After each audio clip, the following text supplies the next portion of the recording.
Oh, Candace is Yep, you're good. knocking. Okay, Candace is texting me. Okay, let me get her. Hang on. Where is she? I don't have her. Okay. We are live on YouTube and the cloud, so go ahead. I'll see what Candace is doing here.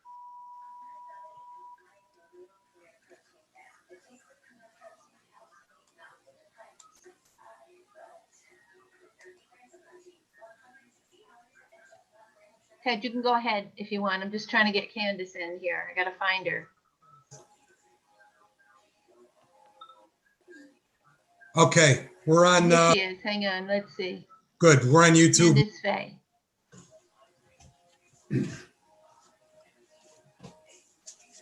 And I see Candace. Okay.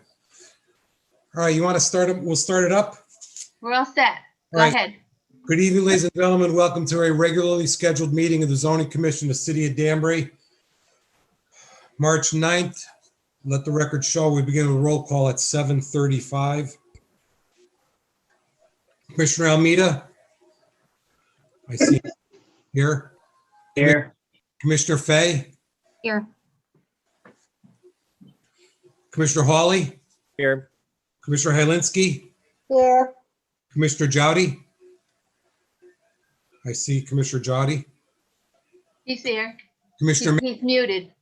I got it. I see Commissioner Mazzy. Here. Commissioner Kelly. I see Commissioner Kelly. Commissioner Malillo. Here. Thank you. Commissioner Marchand. Here.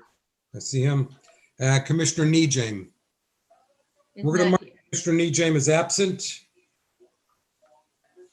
We have 1, 2, 3, 4, 5, 6, 7, 8. We have the 9 regular members are here. And we have our one alternate here also. The next meeting is scheduled for March 23rd, 2021. Mr. Malillo, do you have that screen share? Yeah, give me 1 second. I've not done. Oh, okay. You Hang have on, to. I gotta let you in. Hold on. Yep. Oops, I hit the wrong thing. Hang on. Oh, come on, stop that. My mouse is acting up. That's okay. Got it. Okay, Rob, you should be able to do it now. Awesome. Okay, let me find it. I think it's this. No.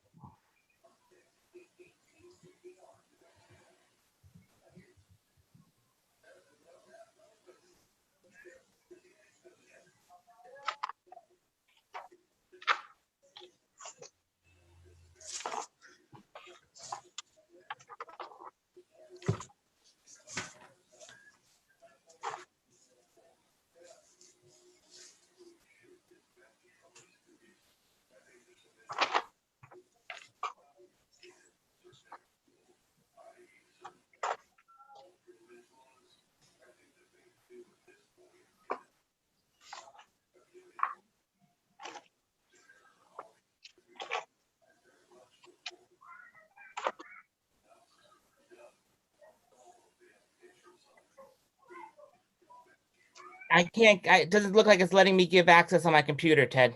Okay. What do you want? Hold on. I got a flag here. Hold on. That's great. Thank you very much. Let's do this. Oh, that's awesome. That's That's great. Okay. Ms. Malillo, Pledge. why don't you lead us if you can?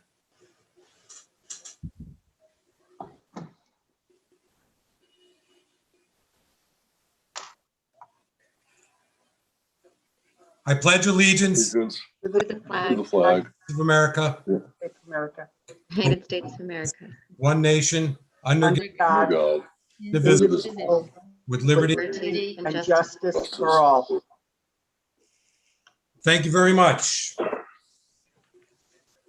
Pledge. Commission members, everybody received their February 23rd minutes. Is there a motion to accept? Does anybody have any comments? Mr. Malillo, I'll wait for him to put the flag away. Does anyone have a motion to accept the minutes of the February 23rd meeting? I'll make a motion to accept the minutes of the February 23rd meeting. Actually, Jim was waving his hand to do it, so let him do it. Thank you. Mr. Kelly makes a motion to accept the minutes of February 23rd meeting. Mr. Malillo seconds it. Any discussion? Comments? All those in favor signify by saying aye. Aye. Aye. Opposed? Let the record show I did not hear any opposition. The minutes are accepted. Okay.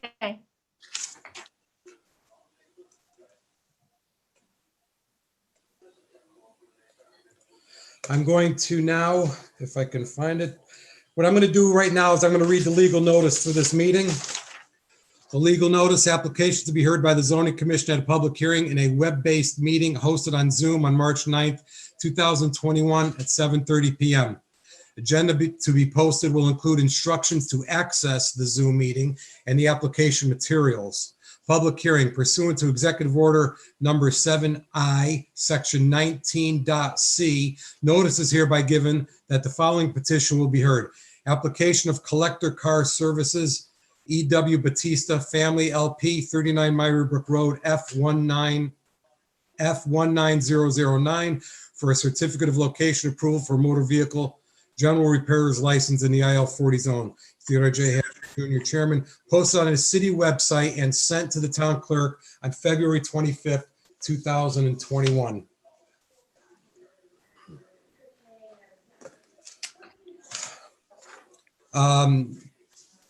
As I mentioned before, on the legal notice, it mentioned that this meeting is held as a virtual meeting via Zoom. The instructions to access that meeting and to watch a live stream on the Danbury, Connecticut Planning and Zoning YouTube channel was found on tonight's agenda and posted appropriately on the board and commission homepage of the city's website, also in the town clerk's office.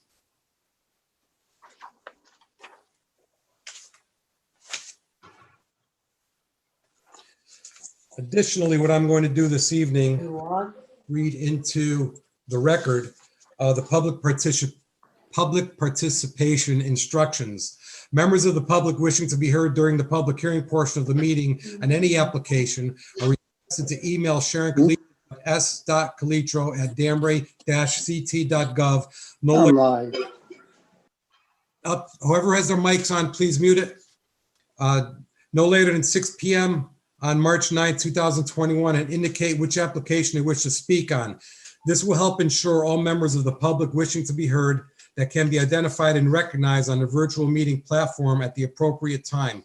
Written comments will also be accepted and read into the record during the public hearing. Please submit any written exhibits to the extent feasible to s.calitro@danbury-ct.gov a minimum of 24 hours prior to the meeting. All members of the public wishing to be heard on an application during the public hearing will be recognized this evening, regardless of any prior notification to staff. So everyone will be free to speak, even if they did not meet any of those deadlines.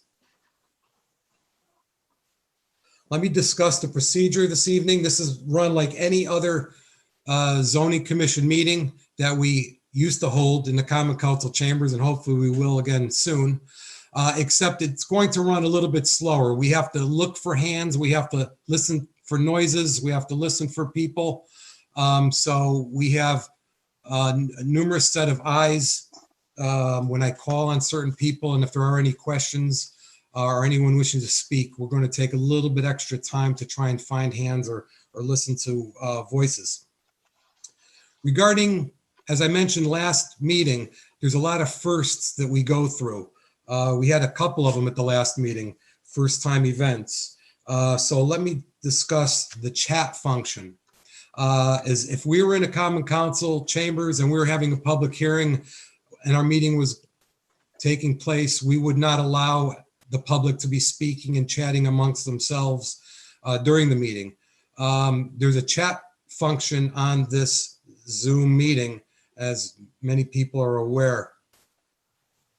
I'd like to use it strictly for putting links of exhibits or documents and not have anyone chat to any of the commission members or making any public comments. They have to be part of the record by state statute. We did take last meeting's chat, and we did include it as part of the record.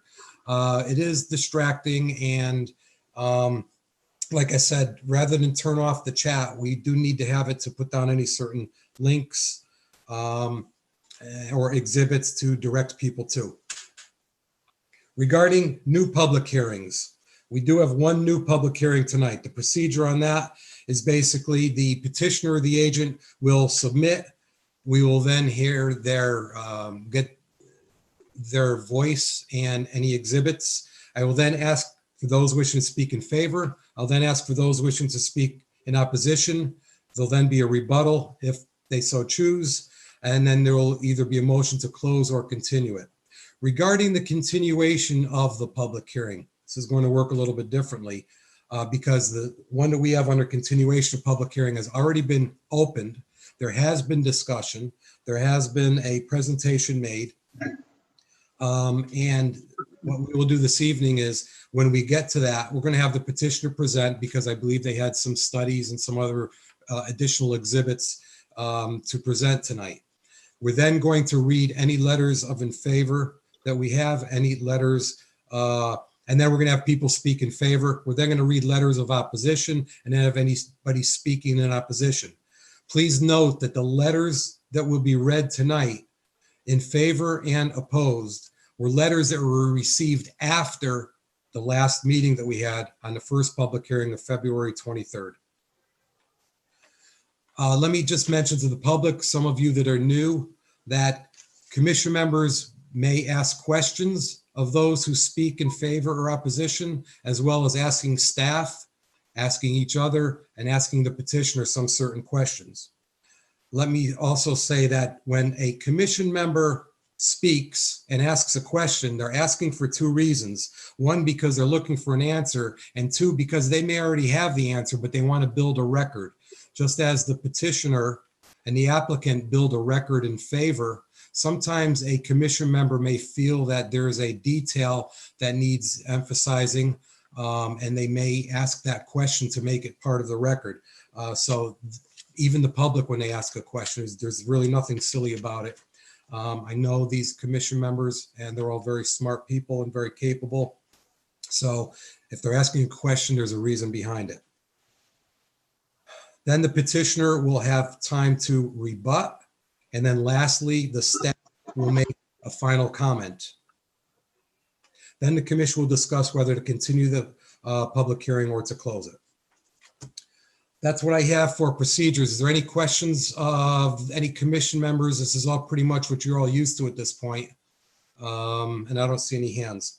I'd like to ask the commission members, it doesn't appear as though our pipeline is large at this point, but we have some housekeeping that will only take really 2 minutes. I'd like to have a motion to deviate from the agenda because there's a couple small items we want to refer out that will enable those people to jump off this Zoom meeting. Do I have a motion? Chairman, so moved. Was that you, Mr. Melillo?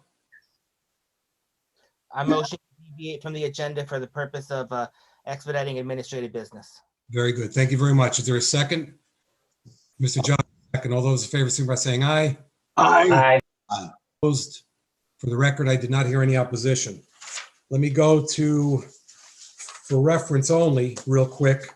For reference only, we have a petition of Berkeley Insurance Company, Encompass Health, Connecticut Real Estate LLC to amend the master plan of the reserve, in parentheses, amend phase 9B non-residential uses, not serving the immediate needs of the residential development from 100,000 square feet of commercial to 100,000 square feet as a physical medical facility inpatient use, end parentheses. Public hearing is scheduled for April 27th, 2021. This date is subject to change depending on circumstances related to COVID-19. The second one we have is a petition of Newtown Road, LLC, Maria Emanuel Andrade, Manuel Marque, and Antonio Marque, Whitney Avenue, K12254, for change of zone from RA8 to CG20. Public hearing scheduled for April 27, 2021. This date is subject to change depending on circumstances related to COVID-19. For the record, all of for reference only has been completed. Now we're going to go to number 1 under new business. It's a petition of SC Ridge Owner LLC to amend sections 4H2B2A and 4H2 B3B of the zoning regulations. Public hearing is scheduled for May 11, 2021. This date is subject to change depending on circumstances related to COVID-19. I'd like a motion on that to receive this petition and refer it to the Planning Commission for their recommendation, to notify all surrounding communities that need to be notified according to state statutes, publish it in the town clerk's office and all other necessary required publications according to state statutes, and set the public hearing date for May 11th, 2021, subject to change depending on the circumstance related to COVID-19. Nicely said, Commissioner Haddad. Mr. Melillo, I'm going to give you a gift tonight. You don't have to repeat what I said. Just say what he said. I will make a motion to receive the petition, refer to everybody, and set the date for May 11th, as Commissioner Haddad said. Thank you very much, Mr. Melillo. Is there a second? I see a hand by Mr. Mazzi. Yep, I'll second. Second by Mr. Mazzi. Any discussion? All those in favor, signify by saying aye. Aye. Those opposed? For the record, I don't see or hear any opposition. The second and last under a new business this evening is a petition of SC Ridge Owner LLC to amend the master plan of the summit, in parentheses, approved June 23rd, 2020. Public hearing is scheduled for May 11th, 2021. This date is subject to change depending on circumstances related to COVID-19. I again would be looking for a motion to refer this out to the Planning Commission. Commissioner Haddad, Mr. Melillo, I'll make a motion to receive the petition, file it in the town clerk's office, set the public hearing date for May 11th, and notify the surrounding communities, Westcog, and anybody else that needs to be notified under state statute. very good. Thank you very much. Is there a second? Second by Mr. Kelly. Any discussion? All those in favor, signify by saying aye. Aye. Aye. I do not see any opposition, and I do not hear any opposition.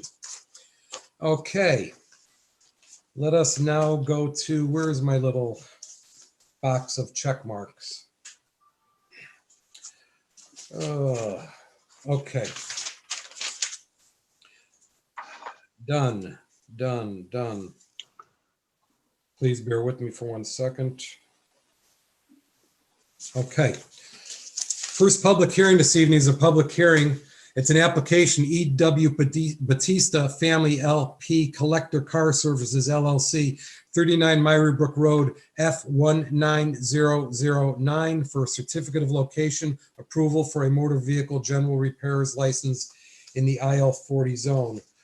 What I'm going to do before I call upon those wishing to speak in favor is to quickly put into the record, you all have a copy of it, but let me read this in. It's dated January 12th, 2021, City of Danbury letterhead from Jennifer Inger, Deputy Planning Director, to Matthew Carfo, 33 O'Neill Road, Oxford, Connecticut, 06478, regarding application for a waiver to site plan requirements code number W20-23. See also SP 87-48, SP 9708, W04-05, W05-06, and W10-01. Change in use, warehouse to repair of automobiles, tenant space number 2, 27-39 Myrie Brook Road, tax assessor's lot number F19009. Dear Mr. Carfo, I have reviewed the reference application for approval of an approximately 5,500 square feet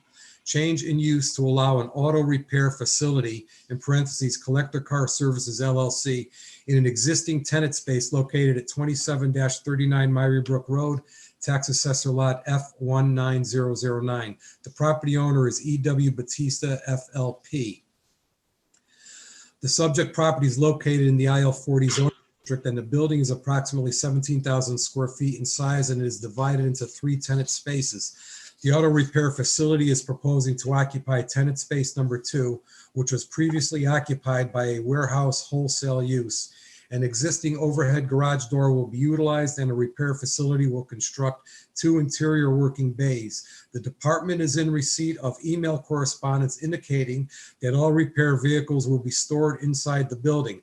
pursuant to 6A2A24 of the zoning regulations. The repair of vehicles is a permitted use in the IL40 zoning district. The repair facility requires 6 parking spaces, in parentheses, 4 spaces for 2 garage bays and employees. The last approved site plan, SP 97-08, shows there are 48 parking spaces on site. Therefore, adequate parking is available for the proposed use. Your application for a waiver to site plan requirements for said 5,500 square feet auto repair facility located at 27-39 Myrie Brook Road, Tax Assessor's Lot F19009 is approved, subject to the following administrative requirements.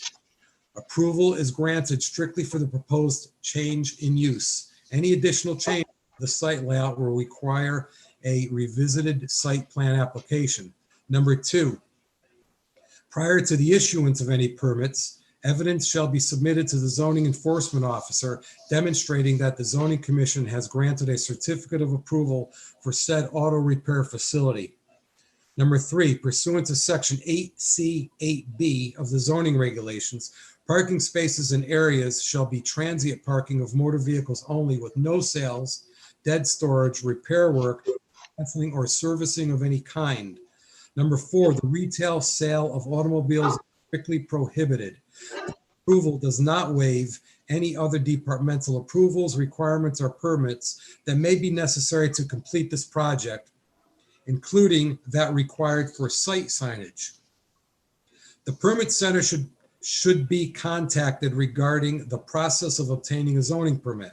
Please contact the Department of Planning and Zoning if you have any questions. Respectfully, Jennifer Eminger, Department Deputy Planning Director. And by the way, this also was copied to Sean Harity, Zoning Enforcement Officer. I wanted to get this into the record, but also to give the public and also the commission members a little bit background of this petition. So now what I will do is call upon anyone wishing to speak in favor of this petition. Is there anyone wishing to speak in favor of this petition? I see a hand that says Matthew. Yes, I am. I'm the owner of the LLC. Please state your name and address, Matthew, please. My name is Matthew Carfo, 33 O'Neill Road, Oxford, Connecticut, 06478. Okay, now that I recognize you saying that, you were the one who was titled on the letter then. Yes. Great, beautiful. Thank you very much. Okay, you may go ahead. I guess the biggest thing that I'd like to say is, as far as what I'm trying to do, is just take care of, high-end vehicles. It's not, like a typical just kind of shop where cars are coming in and out constantly. It's more zoned towards restoration. Getting the repairer's license is more of a legality, to do it properly and legally for, the city and the state of Connecticut. So pretty much, once this goes through, it'll just be me in the building, fixing cars. It's not really I wouldn't ever describe it as something that could potentially be a nuisance to, anybody in the area or anything. Okay, thank you. Commission members, any questions of Mr. Carfo at this time? Mr. Melillo, I see your hand. Please go ahead. Yes, Mr. Carver, I just have a couple quick questions for you. First, just for clarification purposes, your LLC is separate from Mr. Batista's LLC, correct? Yes. So yes, because it was funny when I first saw this on the agenda, I was thinking it was Mr. Batista who was actually going to be looking to do this. It was a little bit out of his normal realm. I was a little bit surprised to see that. But anyways, so about how many cars do you think you'll be servicing at any given time? Like, anywhere from, let's say, 3 to 5. My projects tend to be, longer. It's not where a car comes in the morning and it leaves in the afternoon. I could be working on the same car for weeks or months on end. okay, so because the letter from Ms. Eminger states that all repair vehicles will be stored inside the building. So is that while you're working on it, or can you just elaborate a little bit more how that's going to work? So the plan is to have 2 working bays where the actual work is performed. But what goes along with my business is sometimes parts are hard to find, or, you know, something comes up. There's enough indoor space where I could keep the cars indoors while I'm waiting for whatever I need, you know, parts or for a customer to approve it. Most of the cars I work on are very valuable. So it would be to my benefit to never leave any of them outside. Okay, thank you. Just, Yep. just so you know and understand, you know, we as a commission, we allow the use. We recognize that you're looking to do very high-end cars. However, let's say, you know, your business really grows and you need to move to a larger facility and you move out, somebody else could move in and they could, you know, just be a general auto repairer. So I am gonna look to do a stipulation, just kind of enforcing that inside storage. But I just wanted to explain to you why I was going to be doing that. Oh, sure. That's understandable. That's fine. All set, Mr. Malillo? Yes, I think I'm all set. Great. Thank you very much. Thank you, Mr. Carfo. Thank you. Members, any other questions of Mr. Carfo at this time? Oh, I see Ms. Hylinski, please. My question is, you said it's just going to be you, Matt, you said it'd be you and the building, and you have 2 bays. Are you going to be working both bays at Yes.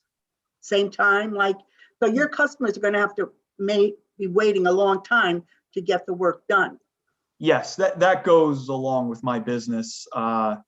You know, like I said, the cars I'm working on, they're not anybody's top car. A lot of these people, they may have 20 to 30 cars. So it doesn't hurt them if, you know, they're waiting for a couple months. Thank you. No problem. Thank you, Ms. Hylinski. Commission members, do I see any more hands? Any more questions? I don't see any, and I don't see any on that page. I don't hear anything.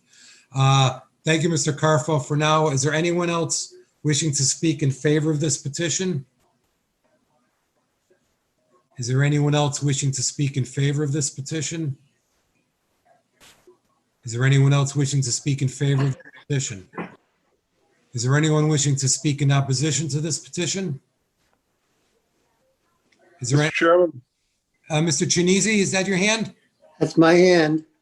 Speaking in opposition to this petition is Mr. Chinese. Please go. I'm going to speak more in limbo in the opposition. My name is Benjamin Chanese at 5 Briar Ridge Road in Danbury. I'm currently also serving on the city council, representing the 6th Ward, which is where this application and proposal is currently taking place. You know, I've spoken to this commission many times before about my passion along the Maury Brook Road in itself. Having been on the zoning commission back in the late 90s, I understood the issues that have been occurring on this road over the last 30 years. And particularly what's happening in the last 5 years is that the road is slowly but surely changing its character from being airport-based uses to more automobile-based uses. Just a few months ago, about maybe less than a year, another restoration place was approved just literally down the street, doing sort of the same thing of car restoration. Also down a little further, there's another high-end dealership that's also there. Weeks is there. So it's changing. It's changing more towards the automotive industry. So, and that's a concern of that I have. And I just want to express that to the commission, that everything you do, while even it's so simple in nature, will have an effect more on the long term. And I do agree with Commissioner Morello that stipulations really need to be in place here to look beyond the current application, which I'm sure he'll do a great job in his location. I don't have any problems with that, but I'm more concerned down the road as he grows. So it's just my concerns that I'm raising. So the commission is aware what's actually happening on that street. It's a small street, it's narrow, it's windy. And as you know, Commissioner had the issues on that street over the years between the residents and industrial. And it's still going on today. So I just wanted to bring that up to the commission, so they at least take that under advisement as to make any type of stipulations to ensure that the street itself doesn't really get out of control. So thank you for your time. No, thank you very much, Mr. Chinese. Always excellent points brought up by you. The commission appreciates it. Anyone else wishing to speak in opposition to this petition? Mr. Chairman, Mr. Rotello, yes, please. thanks, Mr. Chairman. Paul Rotello, 13 Linden Place, Danbury, also on the city council, like Councilman Chinese, also representing the 6th Ward, also Myrie Brook. And I could echo his comments because they're completely on point, but I'm coming in from a little bit of a different area. This looks like a location permit through zoning, and my query through you, Mr. Chairman, with your indulgence to staff, is this application, E.W. Batista Family LLP Collector Car Services. And by the way, there's also a building Ben didn't even mention that stores vehicles. David Letterman stores his car there. So it really is true that Myrie Brook is becoming an automotive alley. And I think that this is just an aside, but from the city's point of view, it's probably better for the city to concentrate on air-related industry as opposed to car. I think this particular application is pretty low impact, but still there is a trend here. Anyway, 39 Myrie Brook Road for certificate of location approval. If staff could explain to me how this will affect anything else in the Aisle 40 zone. I guess my query is, if somebody else wanted to do this in the Aisle 40 zone, is it already allowed and they just need to come in front of you guys for a certificate of location approval? Or does this open, would this be an actual change of use in the Aisle 40, allowing additional use, or is it already allowed? If you can sort of translate that into simple speak, I think I might have made it more complicated, but I think you know where I'm coming from. Thank you, Mr. Chairman. Thank you, Ms. Calitro. Thank you. Sharon Calitro for the record. So yes, in the Aisle 40 zone, the repair of automobiles is a permitted use. So they need. Okay, that's it then. Yeah. Thank you, Sharon. I came in against this. I'm not against the project, and I would be against a change of zone, but if anybody has to come forward in the future and all they would need would be a location approval, I don't have a problem with this. But I am sensitive to Councilman Chinese's concerns. They are on point. Thank you again. Thank you, Ms. Calitro. Thank you, Mr. Rotello. Anyone else wishing to speak in opposition to this petition? Anyone else wishing to speak in opposition to this petition? Anyone else wishing to speak in opposition to this petition? I don't see any hands or hear any noise. Mr. Carfo, I'll give you a last chance if there's anything you want to rebut. The best thing I could say is, I understand what was said, and that makes sense to me. It was when I was looking for space, the realtor had suggested this area because Myrie Brook Road is known for automotive stuff. I could say in my case, I can honestly say I'm just like a one-man band, and I could see myself being very low impact. But in the future, I understand where everybody's coming from. That yes, you don't want 20 dealerships lined up on that road. It is a tight road. That's one of the reasons why I like it. Being that I do high-end cars, I'd rather be kind of off the beaten path and hidden away. Similar to how Letterman stores his cars over there, unless no one else would know that, there's millions of dollars of cars in that building. Yep, that's for sure. Thank you very much. Commission members, any other questions or comments from any commission members at this time? Mr. Kelly? I have a couple of questions.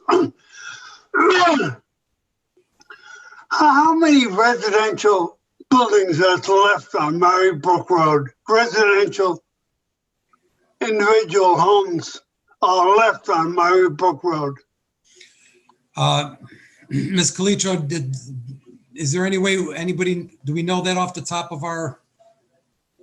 Not off the top of my head, I don't know the answer to that question. Well, Mr. Kelly, that's an interesting question because there would be some residences, and I also think that there's a mobile home park there as well, right? So Yes, there is. So we'd have to count that on an individual basis as opposed to just saying, counting that as one residence or one parcel. Those are individual units as well. But I don't really know the exact amount. Is the point you're making is what? That it's dwindling over the years, or it's still impactful we should be cognizant of? Yes, we should be cognizant of that. I know that the mobile park, particularly, but I'm not sure I recognize any other private homes on that road. Mr. Haddad, may I? Yes, Mr. Malillo, please. I believe there is I don't know if it's a single family home, but I believe there's a residence home on both sides of the street of Spruce Mountain. So there's about two right down by Spruce Mountain and Myrie Brook Road. Right.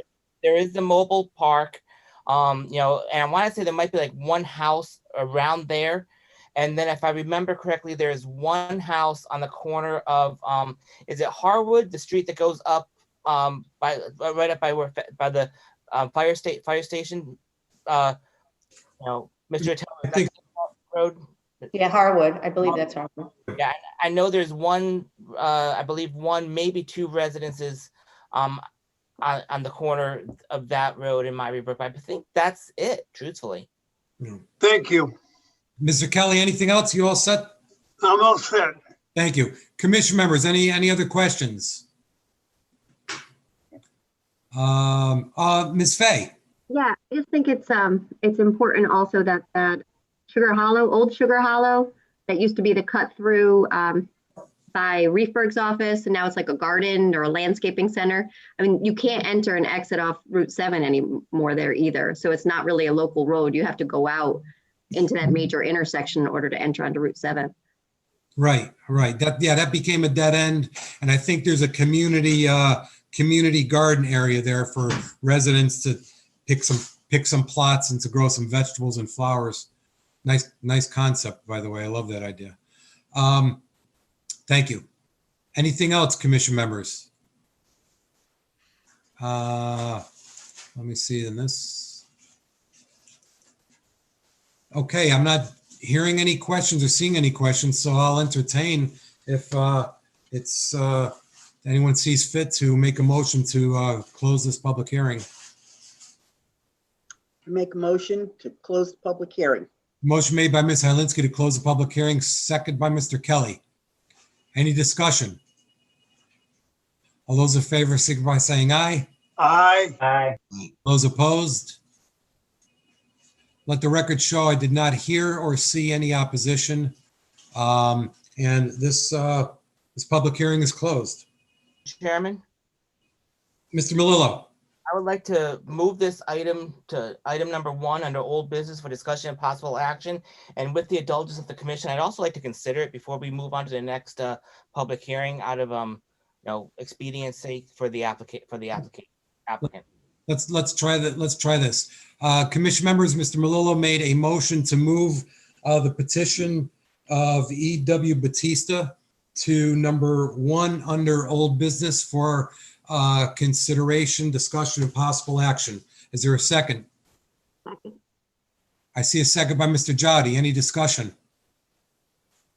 All those in favor signify by saying aye. Aye. All those opposed? For the record, I did not hear or see any opposition. So that petition will be moved to number 1 under old business. Mr. Malillo, did you also want to? Yeah, I'll make a motion to deviate from the agenda and take up item number 1 under old business for discussion and possible action. Commission members, Mr. Malillo would like to deviate from our agenda this evening and Bring up number one under old business, E.W. Batista, up now for discussion and consideration and possible action. Is there a second? Second by Ms. Fay. Any discussion? All those in favor signify by saying aye. Aye. Those opposed? For the record, I did not see or hear any opposition. So let us move to number one under old business. Under old business this evening is a petition from application story of E.W. Batista Family LP Collector Car Services LLC, 39 Myrie Brook Road, F19009 for a certificate of location approval for a motor vehicle general repairer's license in the IL40 zone. The public hearing was heard on March 9th, 2021 at 7:30 p.m. and it was closed on March 9th, 2021 at 7:30 p.m. Mr. Chairman, Yes, Mr. Melillo. I would like to make a motion to approve this application for a certificate of location approval with a couple stipulations. I would like to require that there's no outside storage of repair vehicles. I would like to stipulate that all repair work must be performed inside the facility. Any vehicles that are parked outside of the facility must be in full repair and full operational quality. And then any repair test drives that must be done do not occur in any residential neighborhoods adjacent to Myrie Brook. Thank you, Mr. Melillo. Commission members, there was a motion made by Mr. Melillo with stipulations. Is there a second? Second by Ms. Hylinski. Any discussion? Mr. Melillo, let me throw something out there. Your last comment about test drive, not to go through the neighborhood.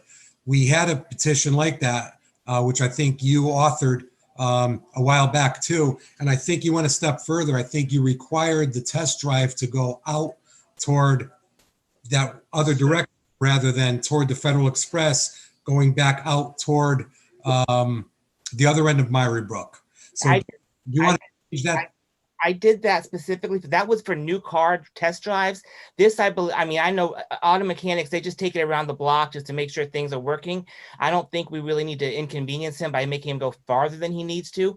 It's not going to, I don't think it's going to be the general traffic that you would have from a car dealership.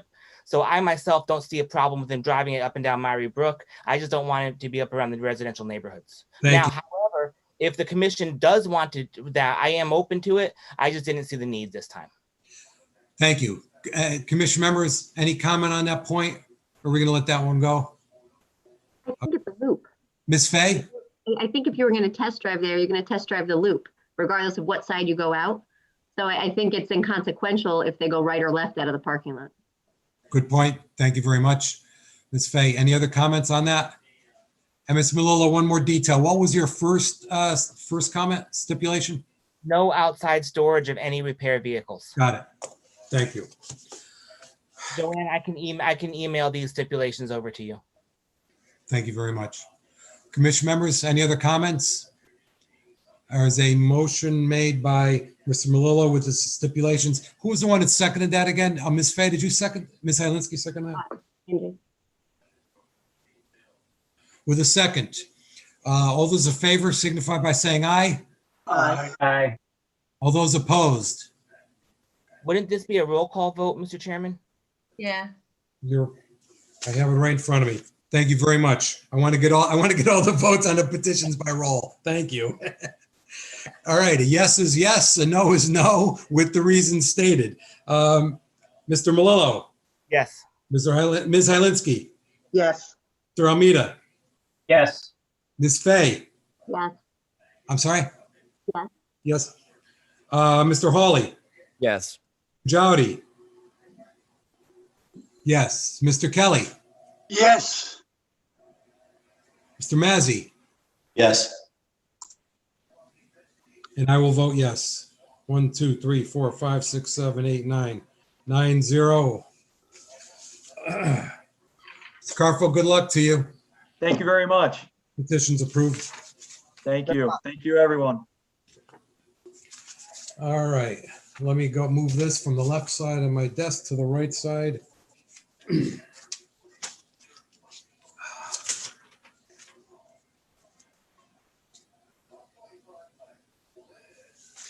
Okay. We have a continuation of a public hearing this evening. That is a petition of BRT Sconset LLC to amend section 4A6 of the zoning regulations, add cluster active adult development to the RA40 and RA20 and RA40 zones. Attorney Marcus, you want to pick up where you left off? I believe you have an engineer or some other studies. Yes, so for the record, Neil Marcus, Tone Wolf, PC, 158 Deer Hill Avenue on behalf of the petitioner. And at the conclusion of the session from the last meeting, we indicated that we would respond to a lot of the comments about the impact of traffic on the proposed zoning amendment. Recalling that there were a great number, actually the majority of letters that were read in opposition focused on traffic. And we've felt that this was an important issue to address. And to that end, Joe Balkus should be on the Zoom meeting. I saw him earlier, and if he's on, I'm going to ask him to present. He's on. Joe, can you tune in?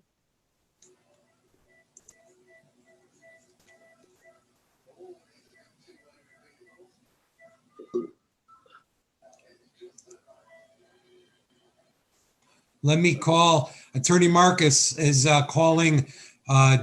He's on right here. Did he just drop off? Nope. I'm here. Mr. Balskis, Attorney Marcus has summoned you.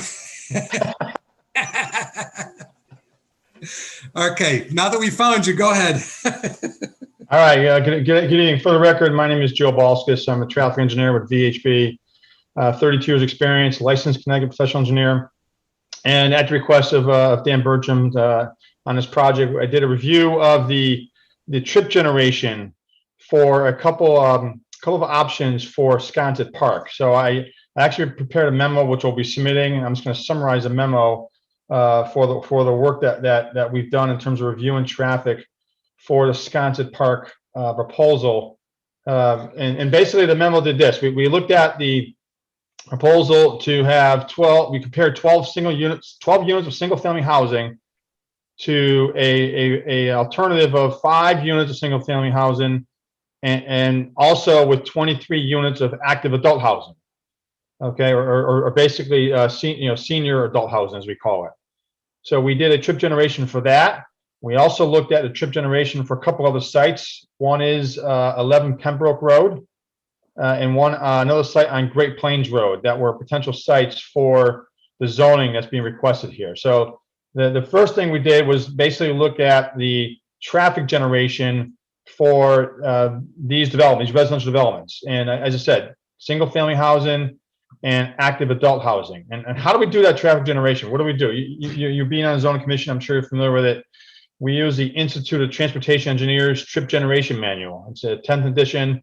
It's an industry-wide accepted manual. It's accepted by the city traffic engineer. It's accepted by the Office of State Traffic Administration. So we use that manual based on dozens of other studies around the country for similar land use.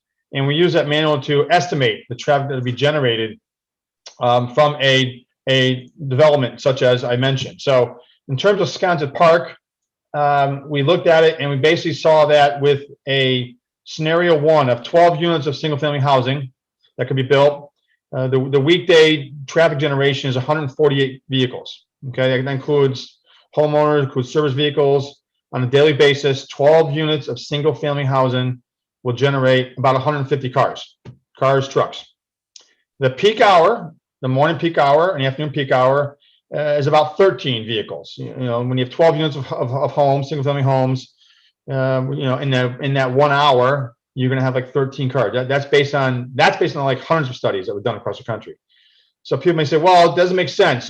People go to work, people go to school. that's 1 hour. There's obviously traffic before that hour, there's traffic after the hour, but the peak hour in the morning, peak hour in the afternoon is about 13 cars.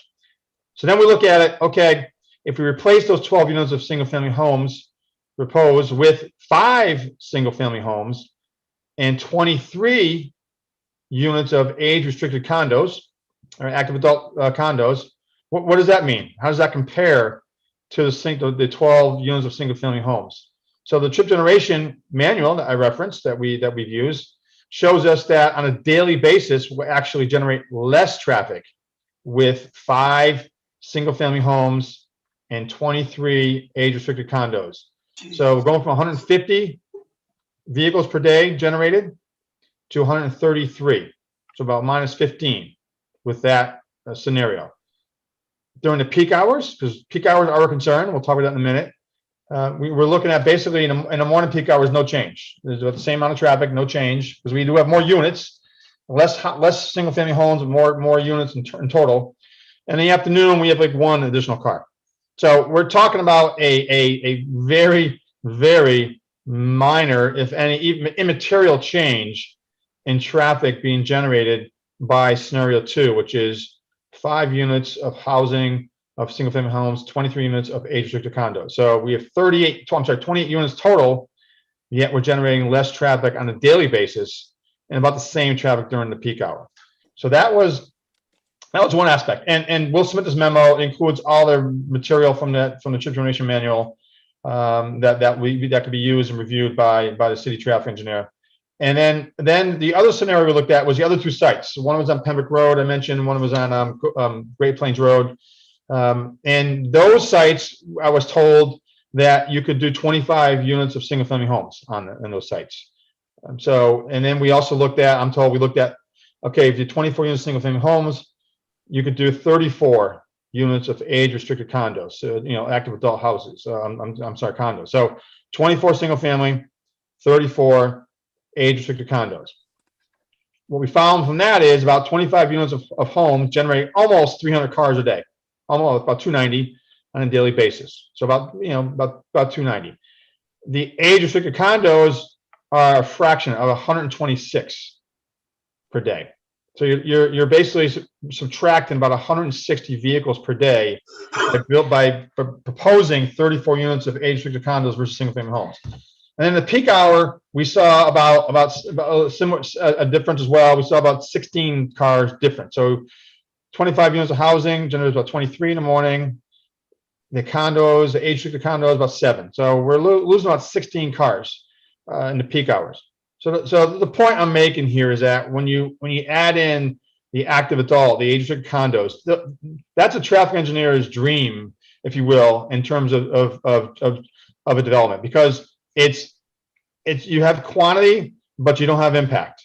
It's very low generating traffic from active adult, age-restricted condo developments versus single-family homes, and that's key. That's key because it allows development to proceed at the same time. You have the development, but you have a significantly reduced traffic impact in terms of traffic volume. Okay, traffic volume. So that being said, all these scenarios from Sconset Park with the 12 units of housing, 5 units, 23 units of condos, and the other 2 sites, these are still all very low generating uses.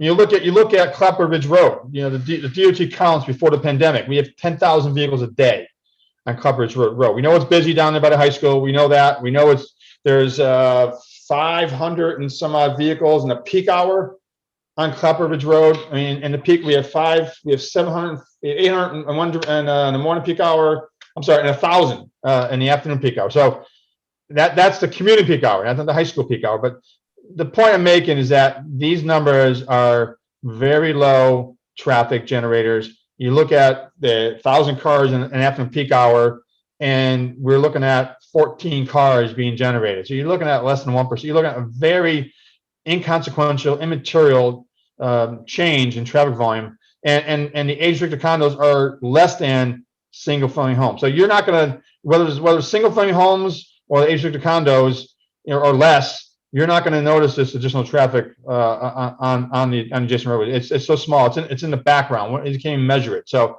the point I'm making here is that single-family homes generate more traffic than the age-restricted condominiums that we propose. And you can have more units of age-restricted condos and still have less traffic being generated by that development versus single-family homes. Thank you. Thank you. And I'll submit this information for the record. Yes, please, and we'll get copies of that. While I have you, just to ask a question, or to ask you a question that was asked last week. I'm sure that when you use these tables, that it takes into consideration on age-restricted units, things like caregivers or aides or things like that, Yeah. A certain age household included in their traffic. Absolutely. And we also know that the peak hour of the adjacent street traffic, the community peak hour, it can be different than the peak hour of the age restricted unit. But it could be a little higher possibly. But instead of being 14 cars, it could be 15 or 16 cars. But yes, the numbers do include all traffic being generated by these units based on previous studies around the country. So yeah, all vehicles are accounted for. Thank you. Commission members, any questions of this gentleman, Mr. Balskis, regarding traffic? Mr. Melillo, I see your hand. Yeah, I have one question for now. I may have a couple others later on. I don't know. I have a hard time grasping the idea of putting more units in, resulting in less trip. I mean, I can understand maybe less peak hour trips, but less daily trips. I'm having a hard time grappling that, but I'm working that out in my head on my own. But could you identify what time frame is the community peak hours that you're referencing when you say that this is the normal vehicular traffic during the peak hour time? Based on the DOT counts, it's 8 to 9 and 5 to 6. Okay. Right. And just to your question, so I totally understand what you're saying. It's hard to think about as that makes sense. But I can paint this picture for you. Being a father of 3 boys, I'm a single family home. Now I'm getting older, maybe looking for a downsizing. You're not going to have the traffic generated going to soccer games and baseball games, that you have the single family home that you have in an active adult. It just doesn't happen. And because you don't have them living there. Maybe you're going to see the games, but you don't have the multiple trips going out to the school, going out to events, activities.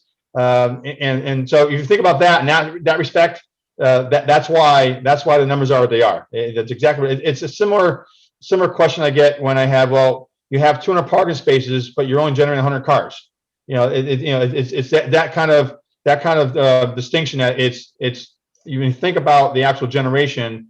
In terms of real time, what your house or maybe someone's house has, that's where you can understand that you have less traffic being generated, even though you have higher number of units.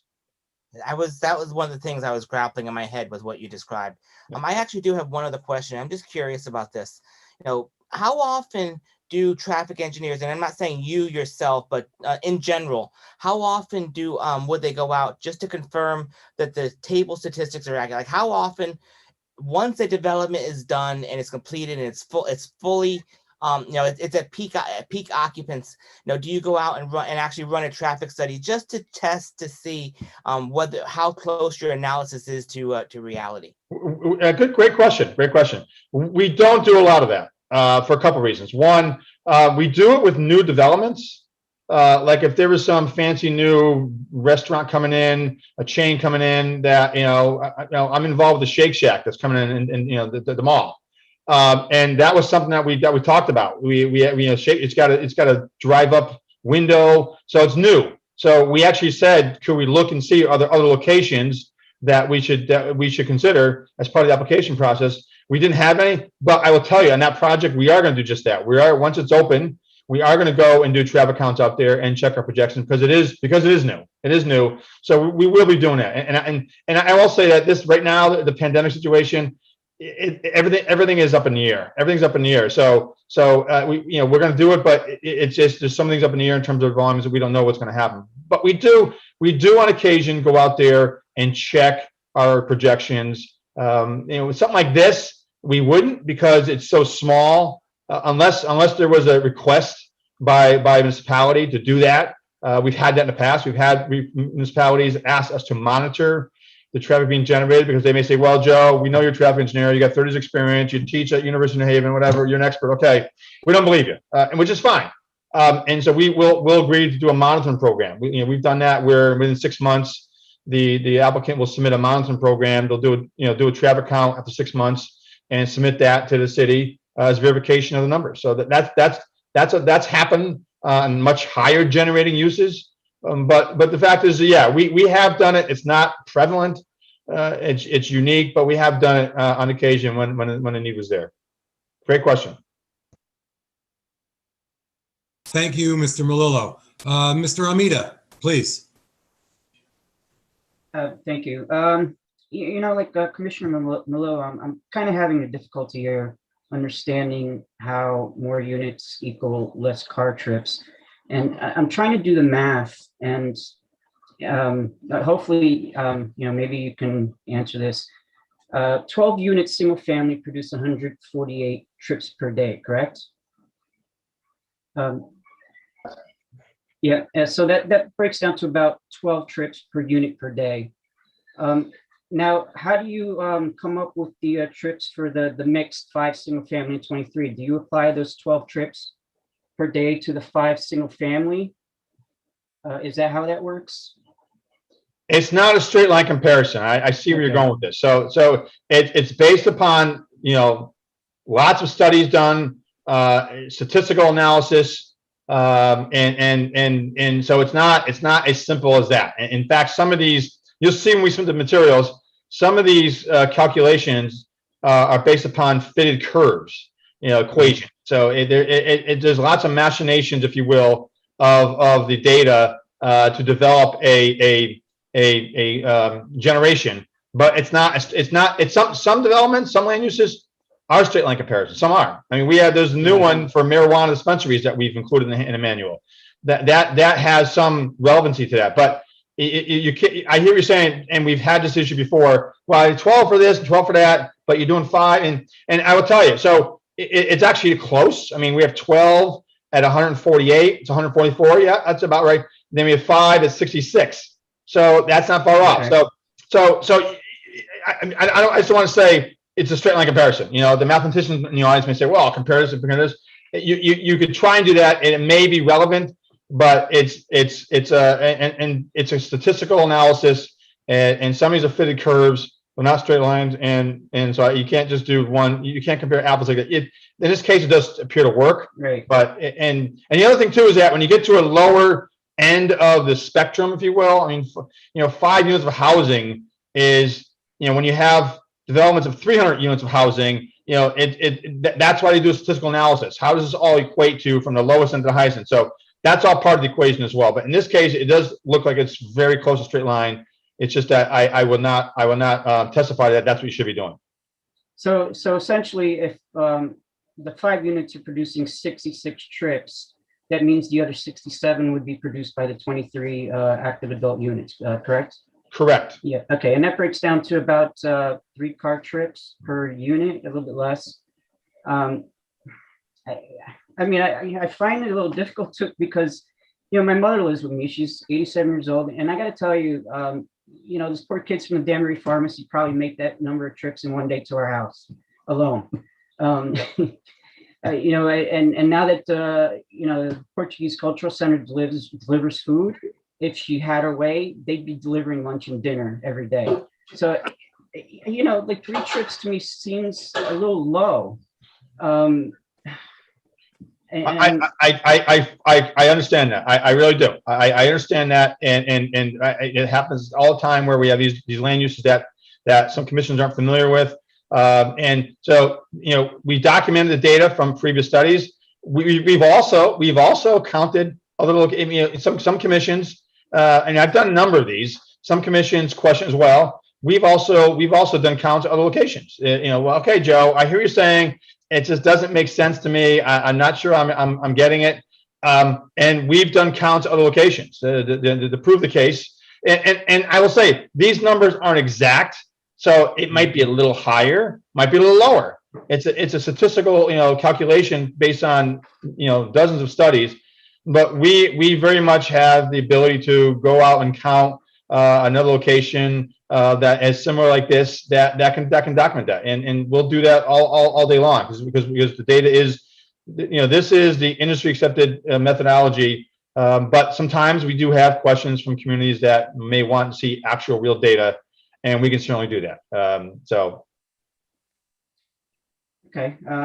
Well, thank you for answering that. That's all I have for now. Thank you. Thank you, Mr. Almeida, Mr. Balskis. Commission members, any more questions of Mr. Balskis while we have him?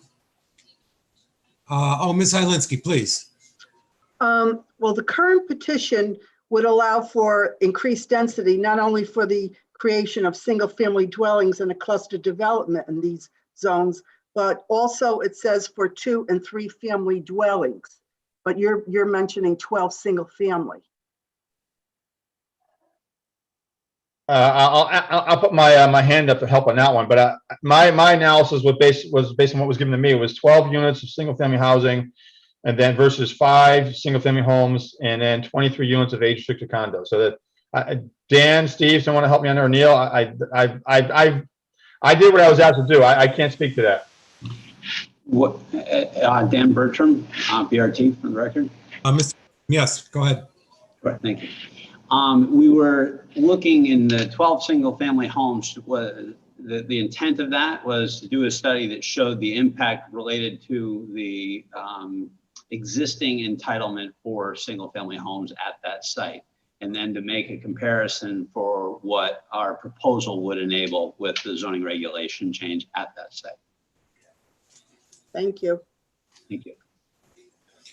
Thank you, Ms. Bertram. Thank you, Ms. Hylinski. Commission members, anything else at this time? Attorney Marcus, I didn't. Yes, thank you. Thank you, Joe.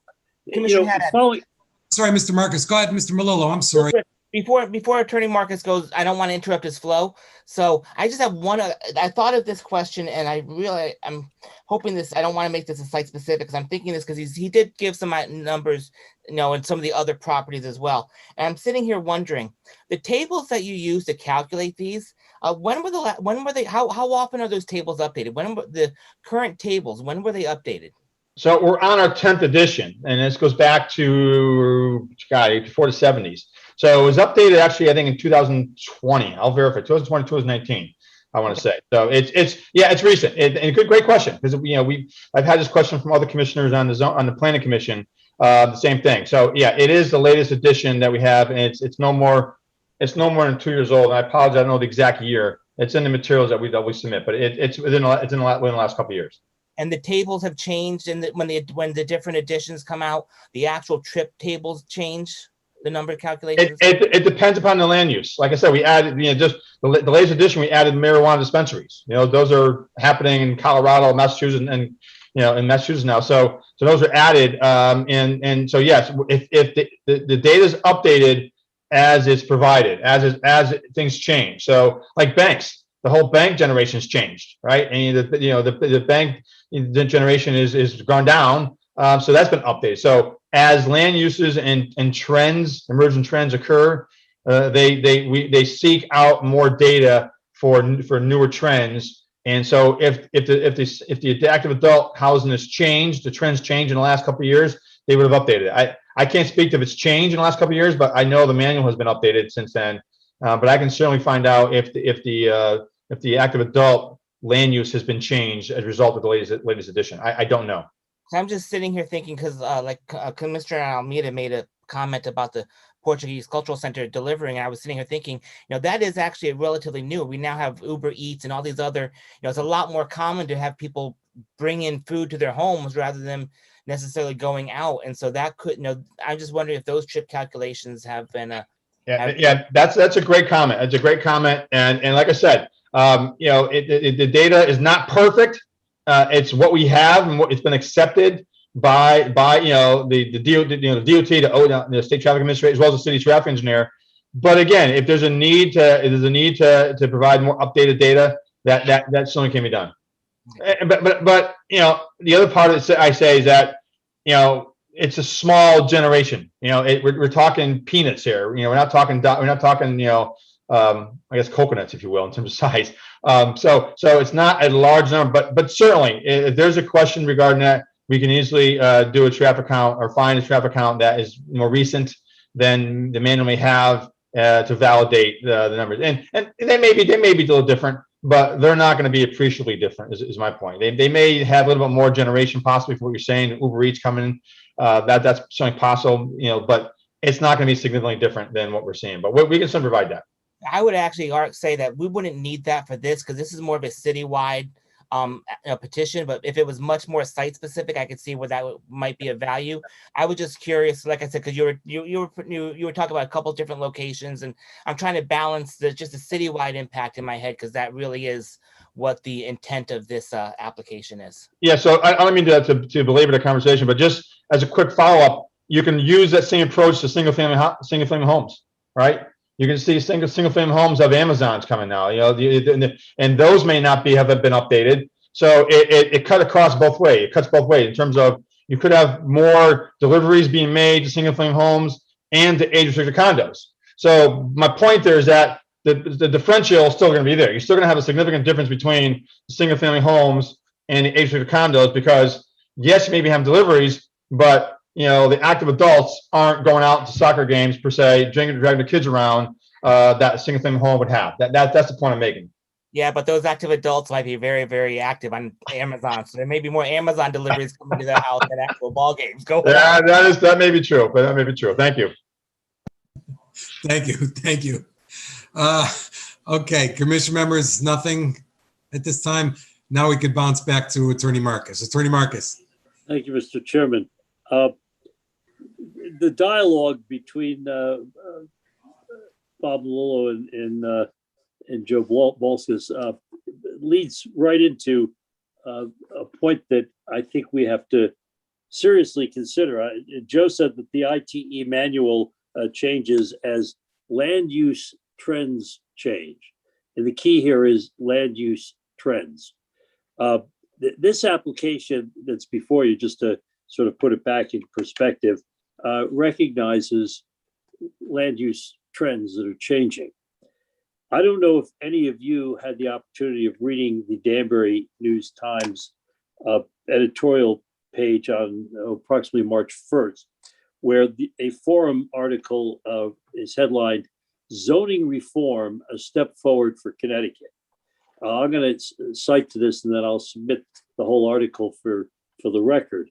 This is by Nick Clegg. It's Klagge.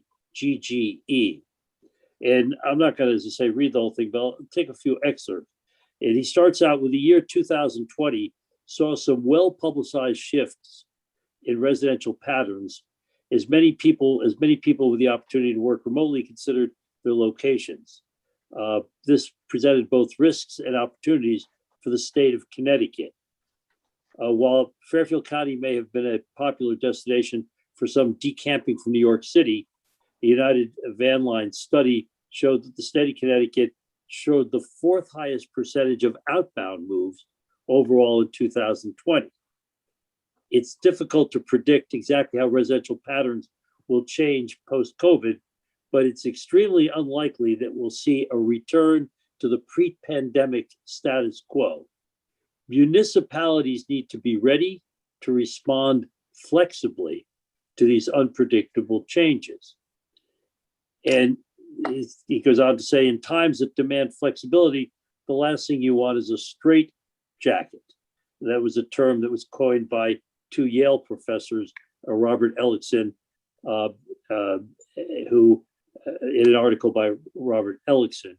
And he uses that term for over-exclusionary zoning practices, those, for example, only allowing single-family construction. He calls that a zoning straitjacket because it prevents developers from responding flexibly to changes in people's living preferences. This leads to stagnation in the local economy and fewer opportunities for newcomers.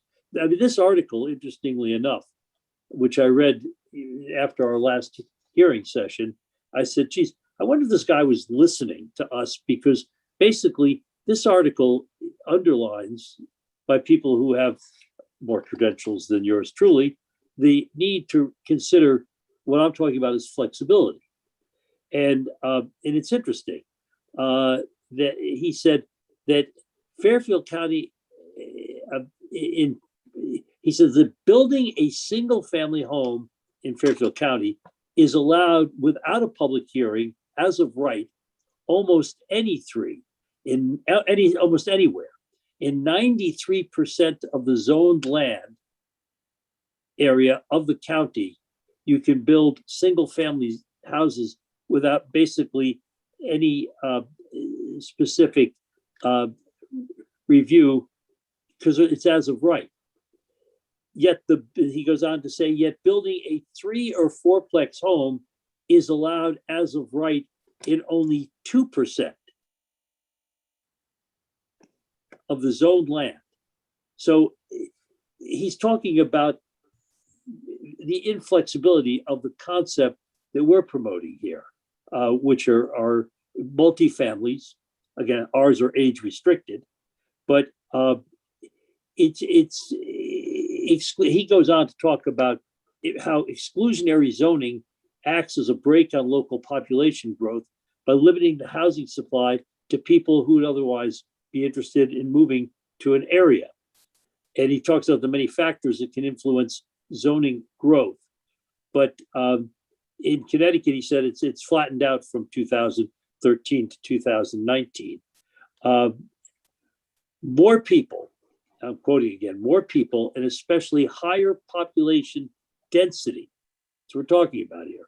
Slightly higher, not real high, but slightly higher than single family, would lead to more economic activity and a higher tax base. You haven't heard Dan Bertram's tax numbers yet. He'll talk about them later in the presentation. But this is important because in the letters that were received that I saw online was a letter from Bob Patella that you'll probably hear later in opposition, because he postures that single family homes lead to more taxes, which I find kind of incredible to a guy who's known for building multifamily homes in the Danbury area.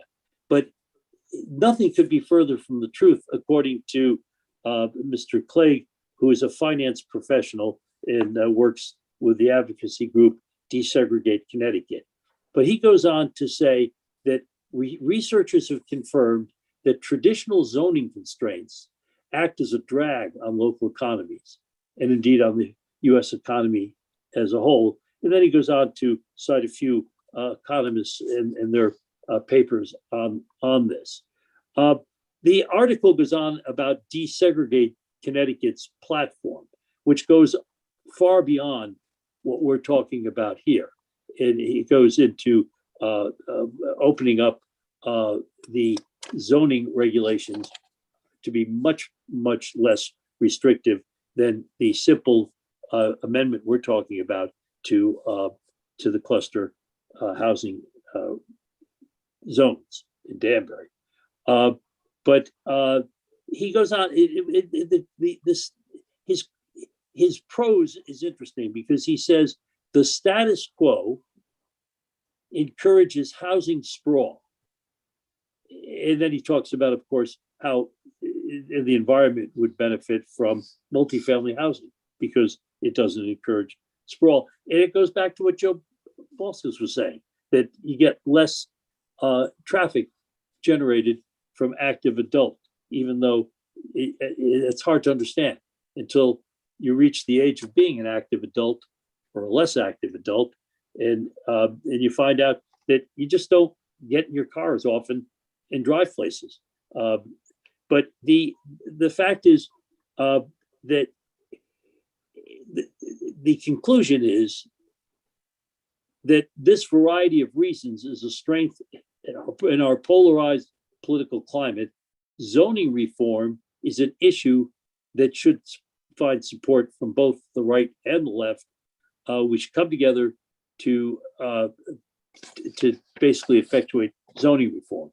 And as I say, this article, which I will submit in its entirety, is way beyond what we're talking here. We're taking a little step towards zoning reform in this regulation. And he's asking for major reforms.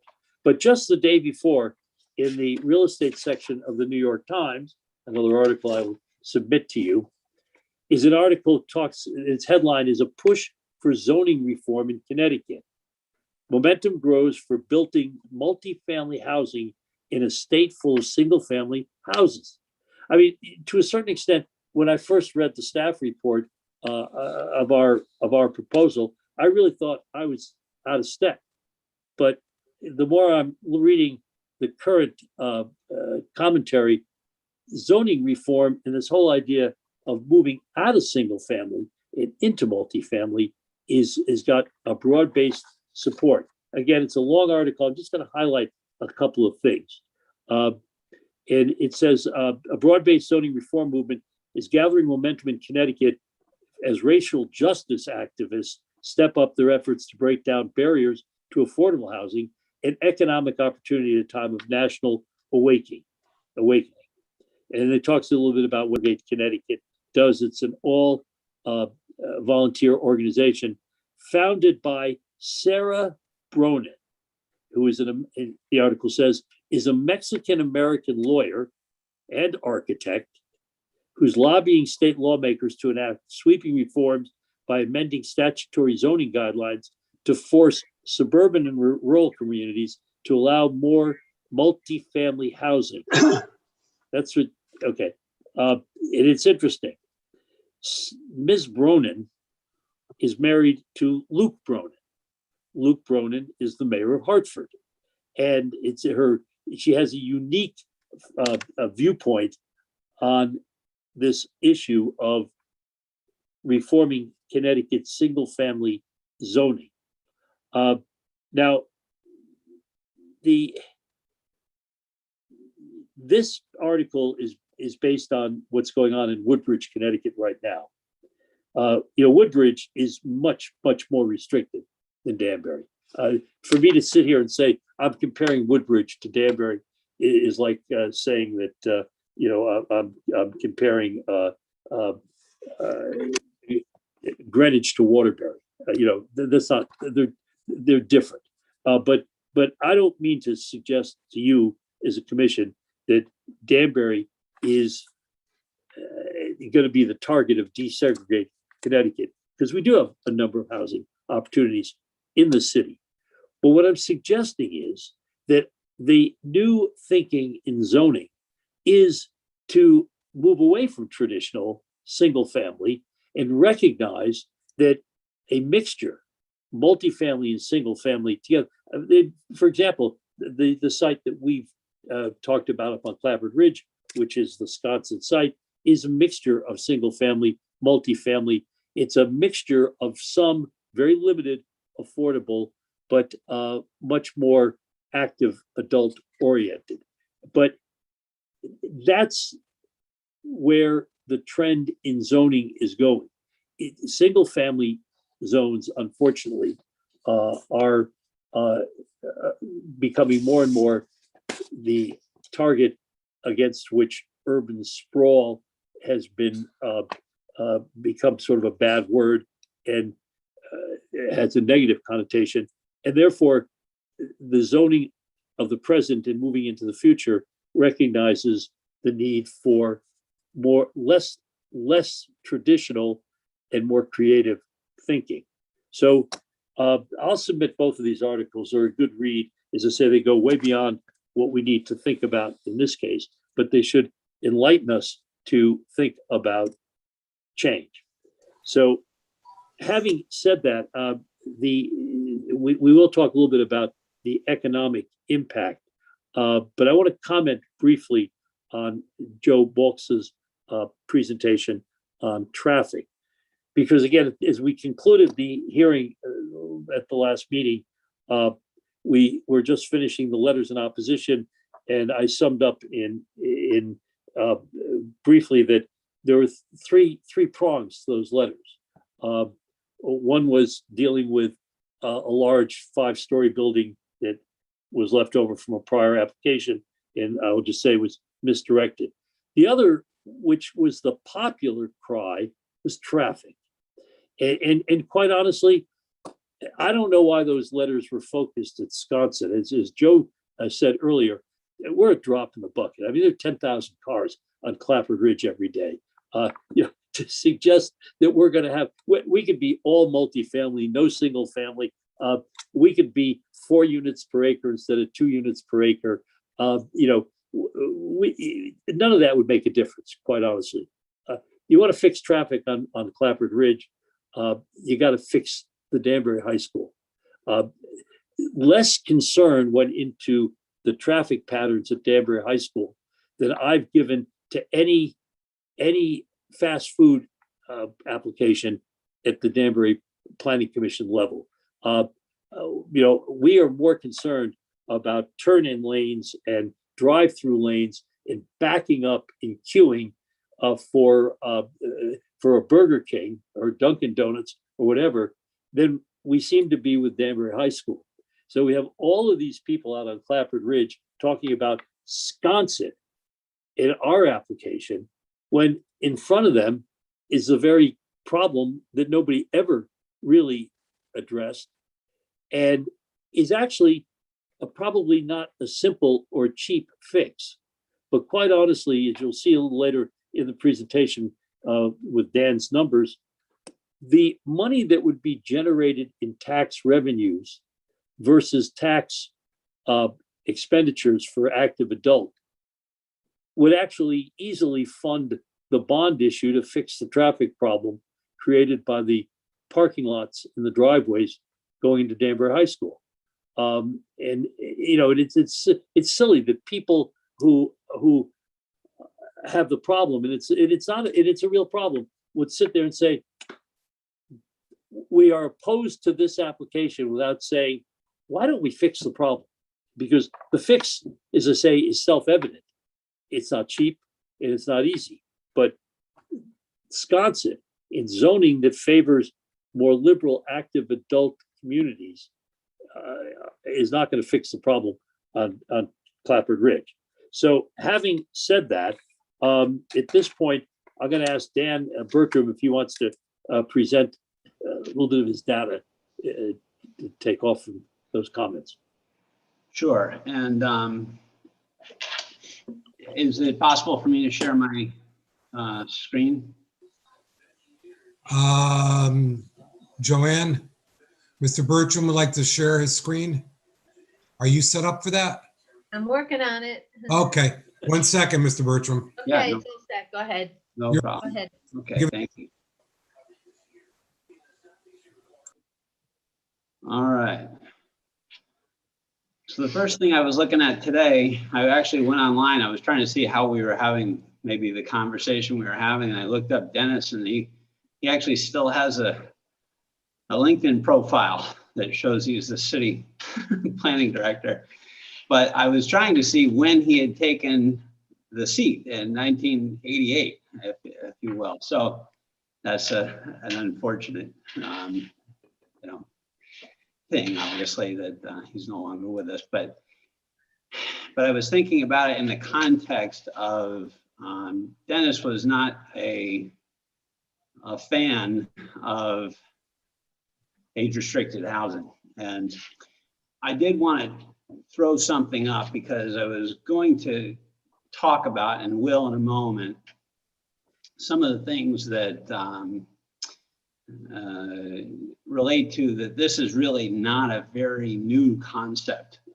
Age-restricted housing was the rage in Massachusetts. This thing I have up on my screen right now is a 2005 review of age-restricted complexes taking off through the state of Massachusetts, and talks about how before 2000, there were very few such developments, and then 62% of the eastern side of the state had them. And then the study went on to look at 150 different developments and 93 different, communities here, for thousands of units if we look at that.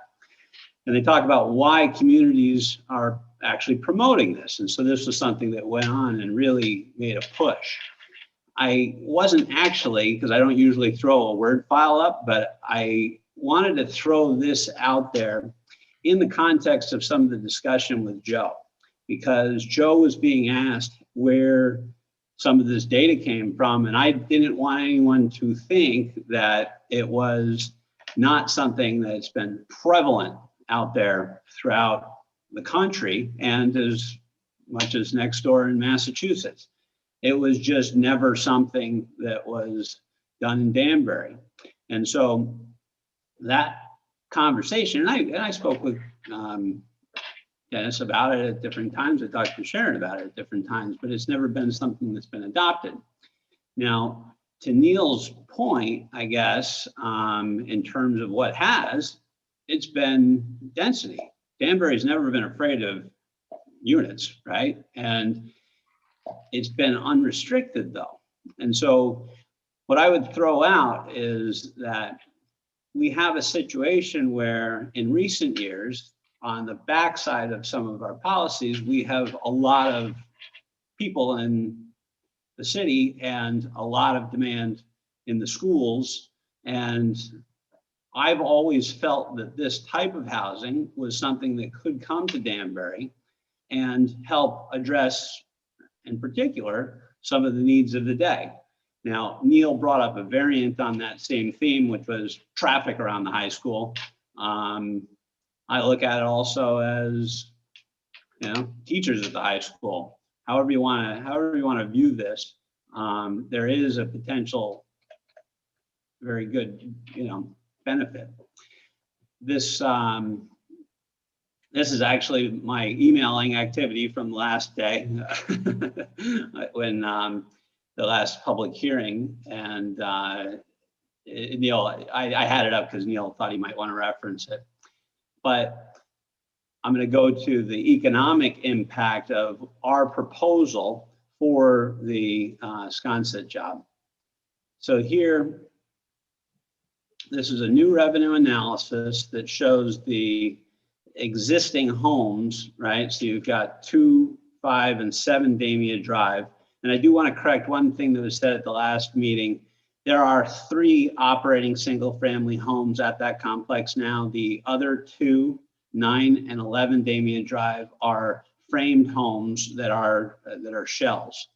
And so the plan is to keep the 3 completed homes as single-family homes. That's why the traffic study was done that way, but also then keep the top 2 floors of the 2 shells as 4-bedroom product without an age restriction. And so it felt most appropriate to run the analysis as a single-family home to be as conservative as possible, even though it's technically a condo, I suppose, because the lower level would be a 2-bedroom age restricted unit. But what we did was show the existing property taxes of $64,000 a year here, and then a built-out scenario showing $208,000 of new annual revenue. The property tax increase associated with that would be $144,000 a year. We believe the incremental new cars that would be within there would be at least another $13,000, and then usage on sewer and water would generate another $9,000, $10,000 in fees without any incremental add to the city's infrastructure. So when we do an analysis like this, we basically say many of the costs that are part of the operating budget of the city are already fixed. And so this is incremental new revenue that could help, to Neil's point, be used to deploy towards an issue in the community. And I believe that the arguments right here is that this is an ongoing thing. If you use that to service debt, $166,000, but the city can borrow money at it, it would be millions of dollars. And so it's an enabling mechanism. And if I go back to these notes on why some of the folks pursue it in other towns in Massachusetts, they basically talk about in some communities with 2-acre zoning, age-restricted developments is allowed a density of 6 units per acre.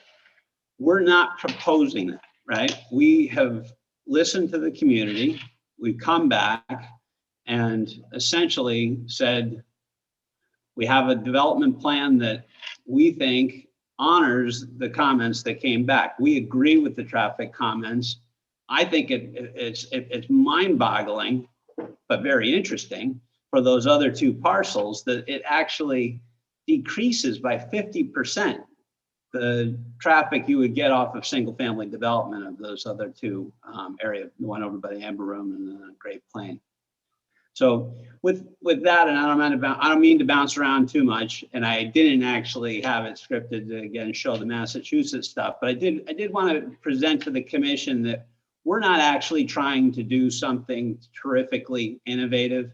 I do think that we are trying to do something timely, though, that addresses some of Danbury's current concerns. And as it relates to the regulations that we're talking about, if it did enable these other properties to be developed, I think that the dollars would be even more compelling and the traffic would be even less.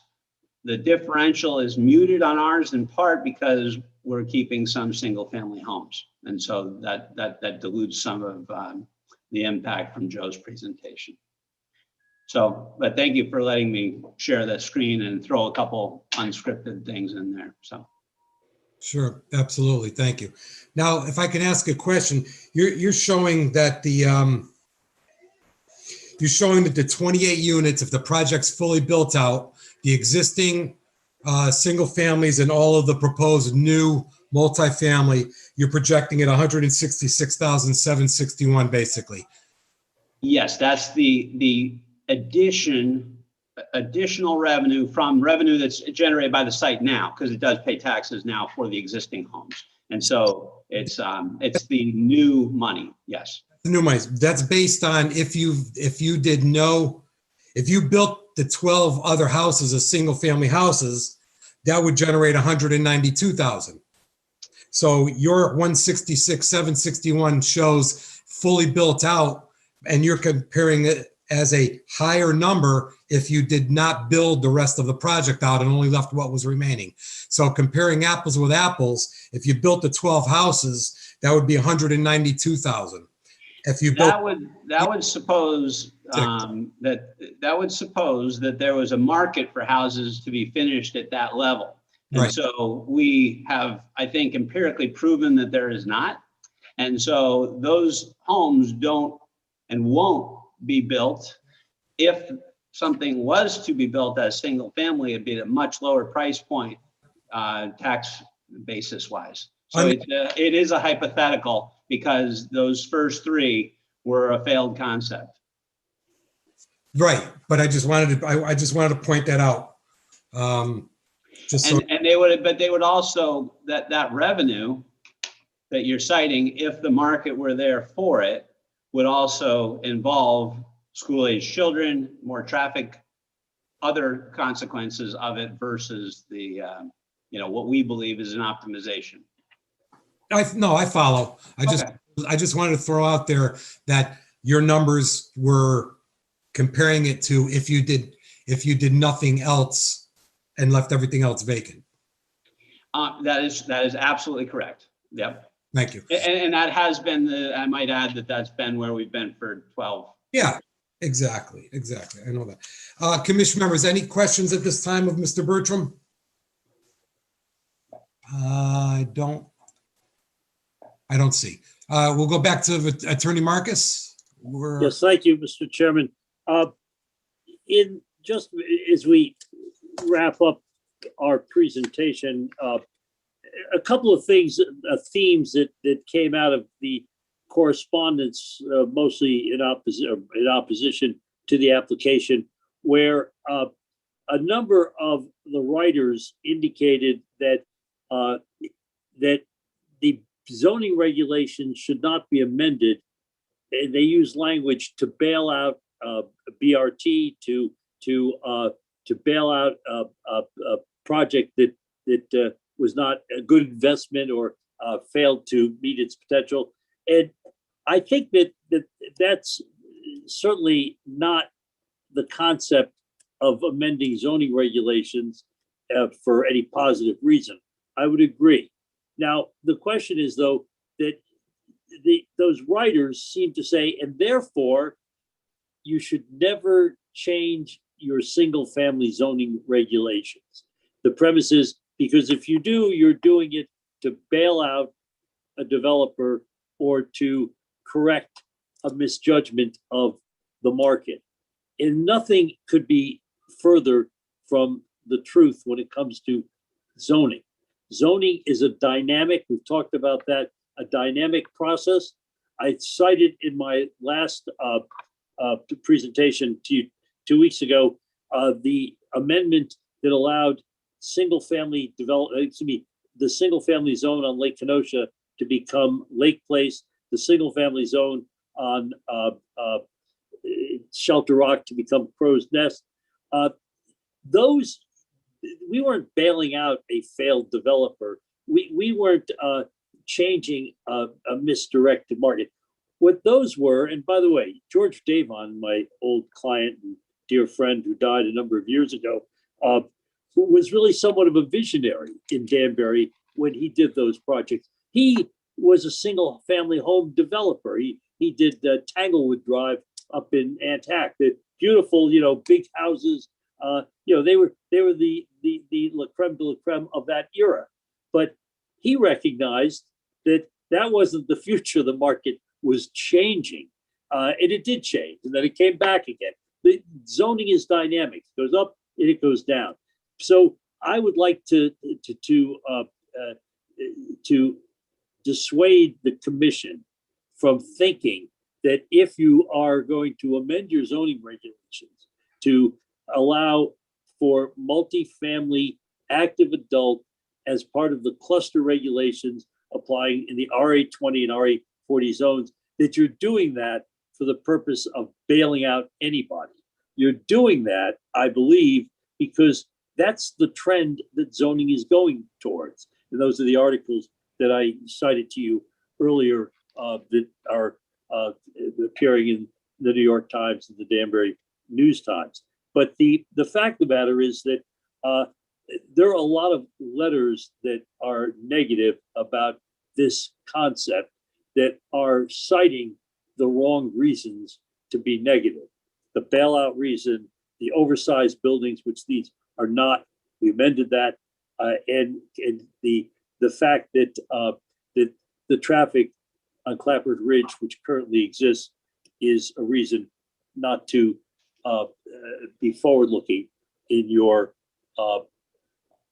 zoning thinking. And again, if nothing else, Joe Balskis this evening brings home the fact that the traffic patterns generated by multifamily, and particularly the traffic patterns generated by active adult, and then you get into senior status, it's even a different traffic pattern, really mitigate in favor of the zoning regulation, because it has a way of reducing traffic. So at this point, the applicant has made a presentation, we believe, that supports the amendment as presented. We'll stand by for more questions, either from the public, and I see that Dan has one comment to make as well. Mr. Bertram, please. Yes, if I may. I wanted to basically throw out another piece of this and make an invitation to the commission as well. This presentation that we did last time that shows the before of the approved single family homes that's on the screen now, and the after, is a unique situation in that many of these foundations are in already. And this doesn't have to remain sort of a hypothetical, what would it look like if applied? By putting this into the cluster reg and centralizing it around the roadway, minimizing that kind of infrastructure and maximizing the open space and buffer areas to the neighbors, I would invite, if the commission would be open to it, it's an outside type of thing, but a site visit. And I don't know if Neil, you were going to offer that later in the evening, but I wanted to throw that out there for consideration. And maybe we see and revisit this concept at the end of this evening.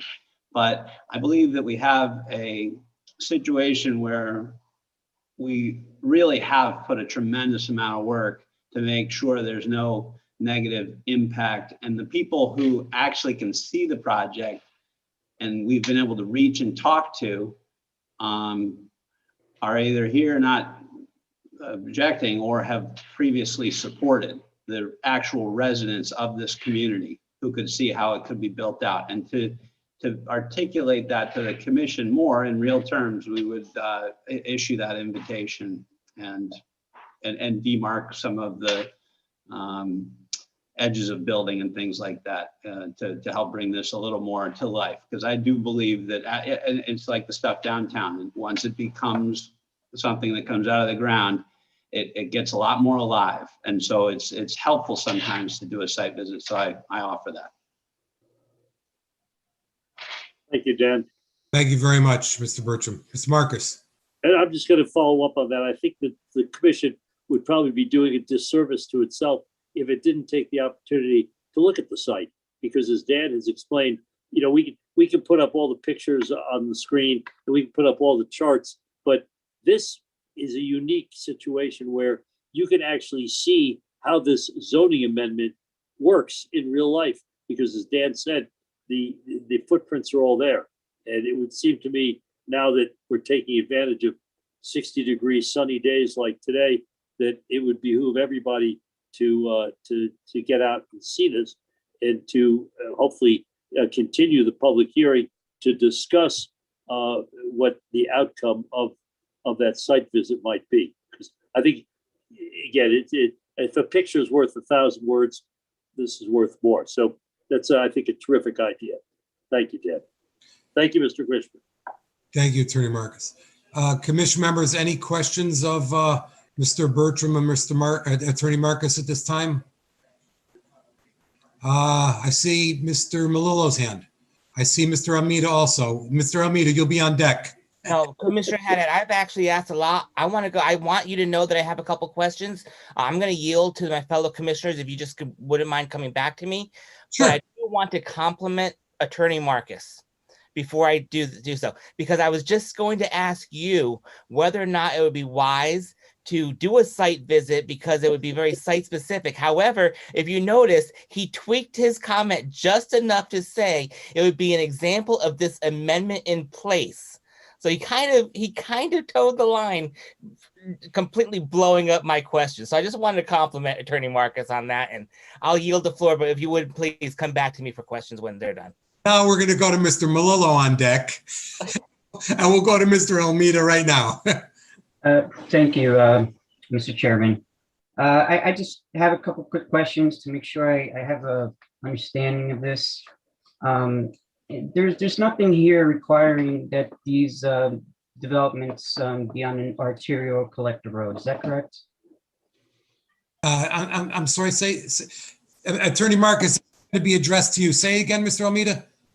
There's nothing in here requiring that any of these developments be located, accessible to an arterial or collector road. Is that correct? Because I know that the prior application had something like that. Okay. I didn't see anything here. Attorney, he's asking specifically if this new one compared to the last one requires that it be on our main arterial road or a collector road. Is it in this new petition? Yes, the answer is it can only be on arterial or collector roads. That's the answer. Do you have somewhere you can cite that? Is it in your petition? I'm going to look right here. Hang on a second. Hold on a second, Mr. Almeida. I'll follow it with, if it's not in the regulation, it should be. And we'll add it. It is. You can't do cluster housing in Danbury if you're not on a collector or, yeah, you can't. Hang on a second. Calitro, you have anything you want to throw in? No.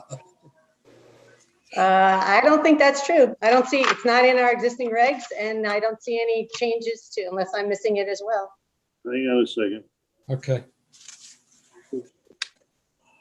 In fact, we have a cluster out on, oh gosh, behind Mountain View Terrace, and that surely is no collector or arterial street. No, hang on a second. White Oak.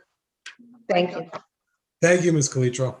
If it is any help, I have zero resistance to making it that way. If it wasn't drafted that way, it was intended to be. I thought we had it in here, but Mr. Almeida may have caught us where we actually dropped it inadvertently, because we did have it originally. And I thought we retained that, but if we don't, I'm with Dan on that one. It should be in there because that was our intention. And the parcels that we were examining were all on those roads. And so if wherever it came from, thank you, because it should be. That was me. But so I have a follow-up question with that. Mr. Almeida, please go with your second question. Now, what about, like, for example, the Sconset property has a gate, and that's a cul-de-sac. How does that play into, this arterial and collector? And do you think that maybe the gate might be, potential liability? Especially when you're talking about people age 55 and older who might have, more health needs. And every second kind of counts, and you have this gate kind of impeding, traffic, especially for emergency first responders. How does that play into all this? The gates have been in operation for many, many years, and the serving a population in the form of the Damias who've been on this evening, who are qualifying for active adult housing, we'll call it. But in terms of design of the gates, just from a general safety perspective, they are easily breakaway gates. There is in an emergency situation, you drive through the gate and they open, right? It's okay. There's no impediment to an actual car wanting to get through if it wants to go out or in by that. Or in, okay. They open away from the car. So if somebody was to go into, let's say cardiac arrest, and they need to get there quickly, they could just drive through the gate, is what you're saying? They just go straight through. Okay. Now, I have another question on water and sewer service. From my understanding of this cluster development, it is possible to develop a site that is not connected or won't be connected to public water and sewer. They can develop it, in fact, provided that they develop a community type sewage disposal system that meets all local and state regulations. And then the same thing applies to water service, a community type water supply system that meets all local and state regulations. So is that saying that if you have a 10-acre or more site in a RA 20 or 40 zone that's not accessible to sewer and water, that they can develop that with this type of development, active adults, provided that they put in their own, waste disposal and water systems? Is that what basically this is saying? I'll defer to Neil. Is that the existing regulation that you're citing? Not that what we're changing is just where. That's the existing regulations for cluster development. Yes. Okay. H and I in the existing regulations, subparagraphs H and I set forth that the sewer and water services that are required for clusters, and we did not amend that. So we have to have a public sewer system or a community type sewage disposal system that meets all the state regulations. If it's outside If it's outside the municipal water supply watersheds, it's different. But all uses within cluster developments located within the municipal water supply watershed must be served by municipal sewers. So water services, again, if it's all uses within cluster developments need to be served by municipal water systems or by a private community type water system that meets all the local and state regs. But if you're on an individual lot, one family dwellings can be on wells. So yeah, we didn't change that. Whatever the cluster regulations have been, we agreed that that would apply. Right, so Mr. Chair- essentially, go ahead, I'm sorry. Please. I'm sorry, if I may, Mr. Chairman. So I think the answer to your question, Sydney, is yes, that's what it means. Yeah. They can Increase basically, density in areas that are not on public water and sewer. Right. That's Right. correct. yeah, I just want to make Right. sure we had that for the record. Okay, Well, I'll throw out in line with the last one, it's certainly not our intention to be outside of sewer and water, municipal services, and that could right, be. well, no, I appreciate that, Mr. Bertram, and I understand, but, you know, this isn't site specific, so I'm trying to kind of think about this on a bigger Oh, scale. no, but I agree with, I guess my advice, even not site specific, is the same, and my endorsement is the same, so. That's it for now. I think I'll yield to Commissioner Melillo, who had some questions. Mr. Armita, thank you very much. Mr. Melillo. Sure. Commissioner, Mr. Attorney Marcus. Yes, sir. I was drawing up, forgot who I was talking to for a second. So there were two things that you were going to address this evening. One of them was with the traffic engineer, which we did. The other one, I do vaguely remember you alluding to this at the last meeting, and I want to mention it now because I see that Representative Gucker is in on the Zoom, and I'm sure he's probably going to bring it up if I don't. And even with me bringing it up, he probably still will bring it up. You were going to look to see, just to double check, if there was more than those 4 initial locations that you had anticipated. And I'm thinking specifically Cotswold. Representative Gucker thought that Cotswold might qualify for this. You were going to look into that and kind of report back. I was wondering, did you get a chance to do that? Actually, Steve Sullivan has joined us and he did. So I'm going to defer to him, our site engineer. Steve? Yes, good evening. We did look at that piece early on, and after reviewing some of the GIS data and FEMA maps, we felt that property was really not developable. There's a brook going through it. It's got 100-year flood plain on it, and it really wasn't feasible for any sizable development, in our opinion. Okay, so right now you're thinking that there's really only the Clapper Ridge location, the Great Plain location, and the Pembroke location. And was there a fourth one, or was it only those 3? Just those 3. Okay, that's it. Well, now that we discussed the fact that it doesn't have to be on a main arterial roadway, that changes the outlook on the parcels that were designated, because there could be more. From what I understand, the Cotswold piece, the lower level of that, I'm not that familiar with the property. The lower level has the brooks, but the upper level closest to Danbury High, that has a very large piece of developable property, doesn't it? From what access? You have to access it, you have to cross over the brook to get to the other side.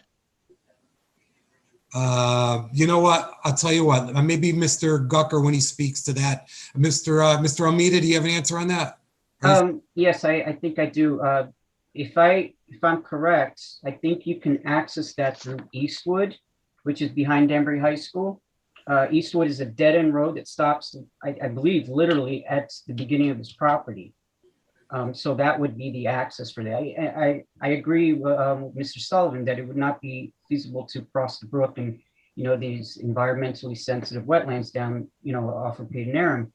But, my concern is off of Eastwoods.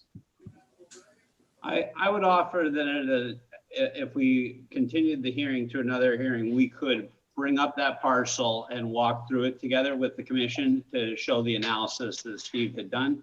and validate or refute. But we would be happy to do that at a subsequent meeting. Thank you. Mr. Mazzy, did you have your hand up? Well, it's just you guys were talking about parcels around. I mean, there's a couple of the parcels around Danbury that have far more than the 5 or 10 acres needed for this. I mean, right at Clapper Ridge, Judd, that's over 19 acres. It's right off Clapper Ridge, right on it. So there's plenty of other parcels around, just not looking for them. That's all. Thank you. That's exactly where I was leaning last week. I was thinking that some of the old farm properties, that there's an abundance of lands, I think that are already in 10-acre parcels that haven't been divided up yet that exist, without having somebody go out and buy up 10 acres just to be able to develop. Thank you, Mr. Melillo. Commission members, anything else of Attorney Marcus at this time? And Commission members, anything else of Attorney Marcus, Mr. Bertram? Attorney Marcus, I'm going to go to see if there's anyone else wishing to speak in favor, unless you have any more further comments. None. Thank you, Mr. Chair. Anyone else wishing to speak in favor of this petition? Is there anyone else wishing to speak in favor of this petition? Is there anyone else wishing to speak in favor of this petition? I don't see any hands. I don't hear anybody. I'd like to ask Ms. Calitro if she has any letters from last week in favor of this petition she'd like to read? I do not know. Do not. Okay. One more time. Anybody else wishing to speak in favor of this petition? Is there anyone wishing to speak in opposition to this petition? Mr. Chairman? Right now? Yeah, what I'd like to do is read into the record the letters we received after the 2/23 public hearing. Some of them were posted and I got a couple additional ones today. So I'm just gonna take off my video because I have to go to another screen because I have to read them online. So just bear with me. Sure, absolutely. Okay, this is dated February 25th from Susan Cesario. Good morning, Sharon. And let me preface it by saying there is an email chain between the Cesarios and Mr. Bertram. I'm not going to read that back and forth, but I am going to read what she wrote to me as a result of that. This is all in the record, so if anybody wants to see it, they can. Great. Mr. Chairman, as a point of information, if it's a letter and a response and a letter, I mean, I don't understand how you read part of it it's out of context. The record, you're going to have, you're reading into something, part of what's in the record, but the response is in the record. So I don't understand why we wouldn't either read the whole thing or none. Just leave it. You want me, so let me make sure I understand, Attorney Marcus. You want me to read your client's email to the property owners and then their response back to them and then the letter to me? That's what you're asking for? I'm more than happy to do it. I just want to make sure. That's what you should do, because that's only, that'll put the letter in context, I think. Sure, I'll be more than happy to do that. Yeah, they're not that long. Let me start again. Hello, this is from Mr. Bertram, dated February 23rd at 1:51 p.m. Hello, Richard and Susan. I'm writing in response to your email regarding the proposed zoning amendment that has been presented for consideration before the Danbury Zoning Commission. In reading certain comments on our project, I have become concerned that misrepresentations have been made about the proposed text amendment. Last year, we listened to the community, withdrew a prior proposal, and have followed up with something that I believe addresses the stated concerns. As for impact on Clapboard Ridge, the projected traffic from our proposed 28 units, 23 of which would be age restricted, would be less than would be generated from the originally approved 12 single-family homes by 15 trips per day. On a per unit basis, there are many fewer trips generated from age-restricted housing per day than from families living in single-family homes. In terms of aesthetics, we are proposing to utilize the footprints of the single-family homes that were originally approved to maintain the overall look and feel. I've attached 2 site plans showing the differences between what was originally approved and what we are proposing now. It is almost imperceivable from off-site. We are looking to maintain a high level of quality in the product we build, which will help property values in the surrounding areas, not harm them. I specifically wanted to write you to clarify that we are not proposing a large building on Sconset Park, as you described in relating development plans to a 5-story assisted living facility. The above referenced proposed buildings would adhere to the existing height regulations for the existing zone. Each proposed building would have 2 visible stories from the uphill side and 3 visible stories from the downhill side, like the existing buildings one can see on the site now. If you have any questions about the materials I've sent, please feel free to contact me directly. I'm very interested in understanding everyone's point of view and addressing any concerns that we can. Thank you for your time in reading this email. Best, Dan Bertram.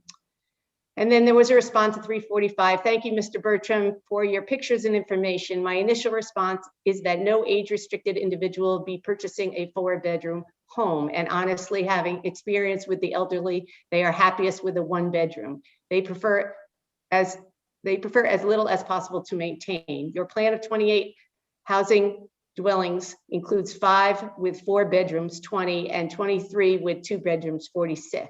Traffic and safety issues will not be lessened, as you say, because the foundations you are using were intended to be single-family homes, 12, and if each had 4 bedrooms, 48, which is less than the 66 bedrooms. The site, in my opinion, is neither safe nor proactive. The traffic is very busy as it is, and we will end up with a stoplight so the residents can get across Route 39 toward 84. Every day, twice a day, we have a large student and staff population arriving and leaving the school site, and let's not forget the 40 or so buses. That was from Sue Cesario. Hello, Sue. I agree with you about the 4-bedroom homes. Our proposed regulation does not intend to age restrict those. The age restriction applies only to the 23 2-bedroom units. I defer to the traffic engineer's modeling for projecting traffic counts. I am just reporting on his analysis. In referencing the existing foundations, I was simply trying to help people visualize where the new buildings would be and to show how similar the project would look to what's been approved for and partially constructed at the site. Thank you, Dan Bertram.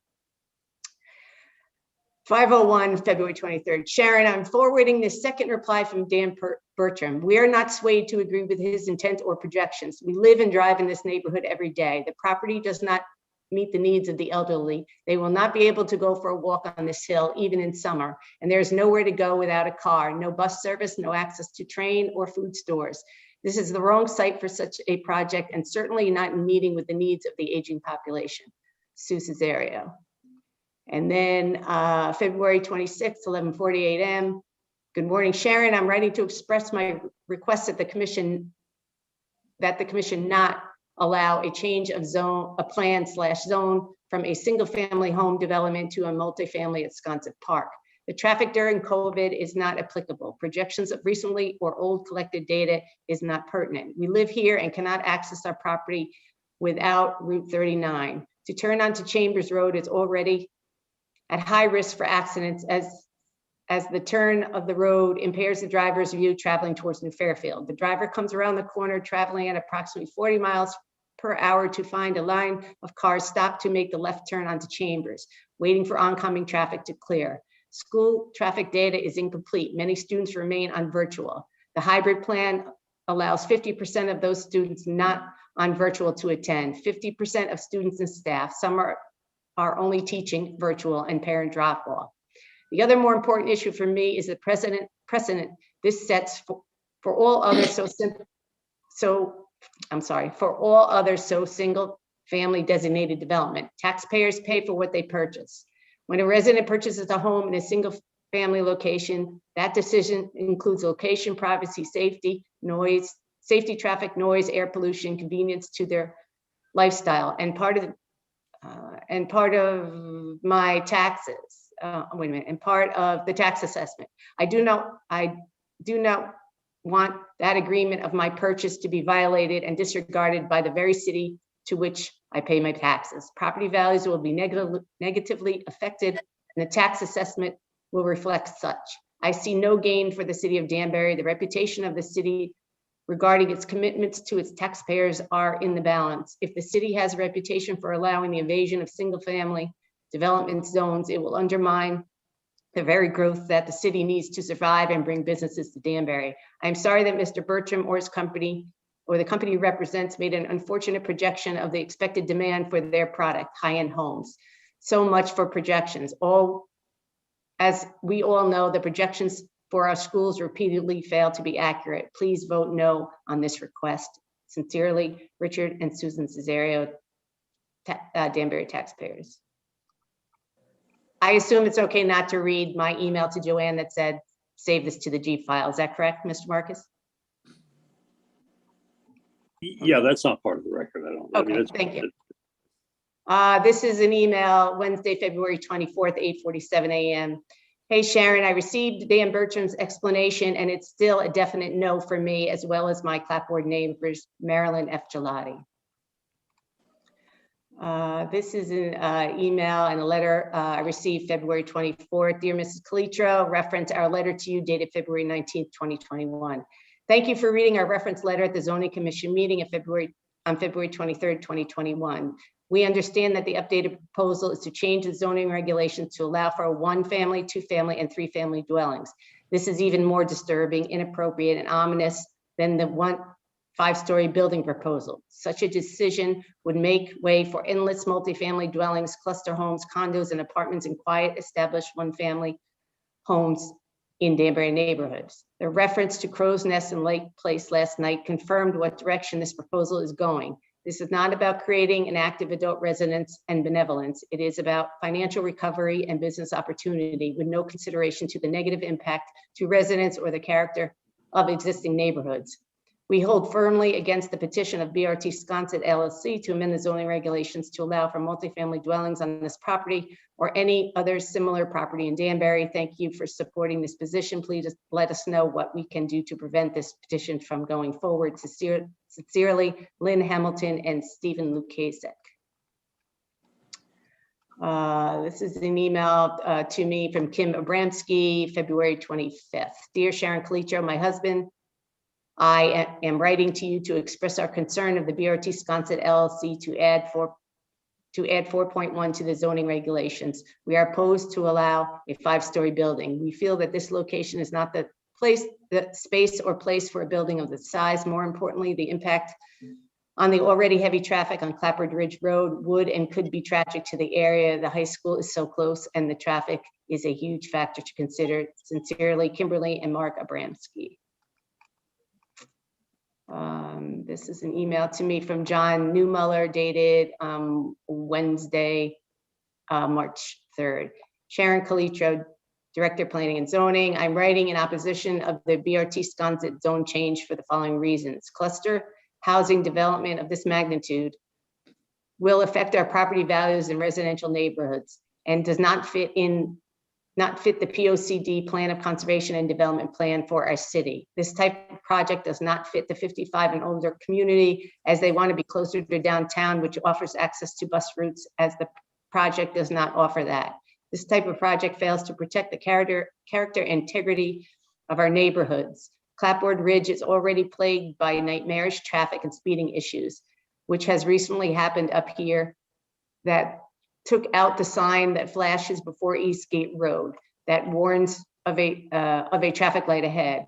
Without this warning sign, this can lead to rear end collisions, which has almost happened to myself turning from Clapboard Ridge Road onto Chambers Road as people speed around the corner up by Ledgmere Drive where there have been accidents. One additional car too many up here that we have to endure. This zone change must be denied as it is not a good fit for Danbury and for our future generations. Thank you, John Newmuller.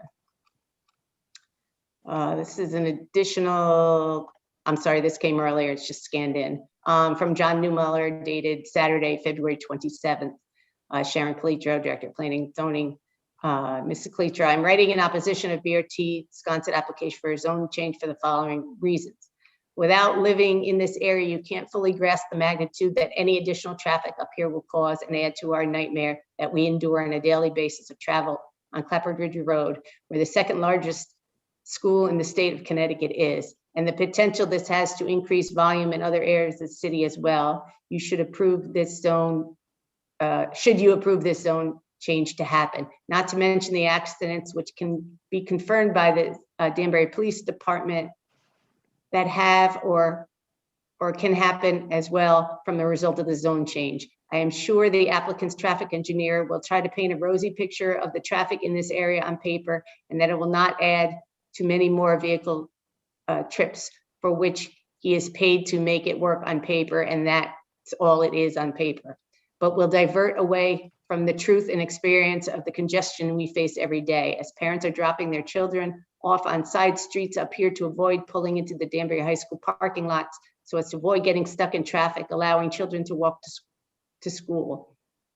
This has the potential of being another possible unfortunate incident which can cause a loss of life or possible permanent body injury to a child should this applicant be allowed to receive approval for this change. I would not want to be that parent, nor would you want to receive that knock on your door or answering a phone call from the police department informing you or myself what has taken place, not to mention the feelings of the officer delivering such devastating news to a residences. Also, as a taxpayer of our city, I ask you to deny the zone change, as we feel this is also an avenue to bail out a developer from an unfortunate decision they have made. This zone change has the potential to change our city for generations to come, and not for the best. I ask you to deny the approval for the zone change for our future and that of our children. Thank you, John Newmuller.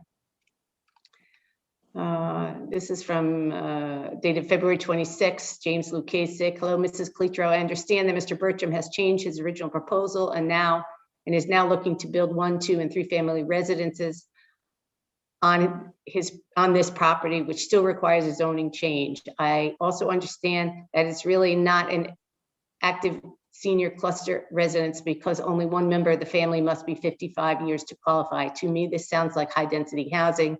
I think this will lead to high density housing in established one family home neighborhoods all over. I'm still very much against this proposal. We should save what we have left in Danbury. I think enhancing and keeping one family dwellings on this property is the way to go to keep the beauty and truly have zero impact.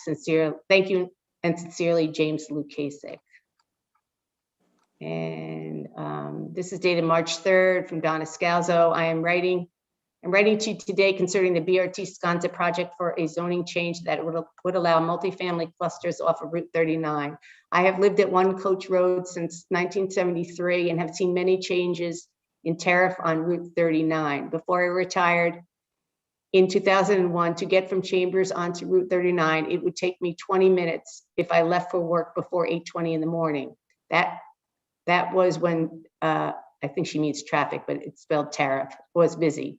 Now, it is even worse with more high school tariff. We have no sidewalks and students from high school track team run on Route 39. We have had so many accidents on that route. You can check with the police department. We don't need any more tariff. Don't allow zoning for this project. Thank you, Donna Scalzo. And then today, I'm going to come back. And then today I'm going to read them from my phone. Today I got an email. It's the same email from Mary Comstock. I got it twice, so I'm only going to read it once.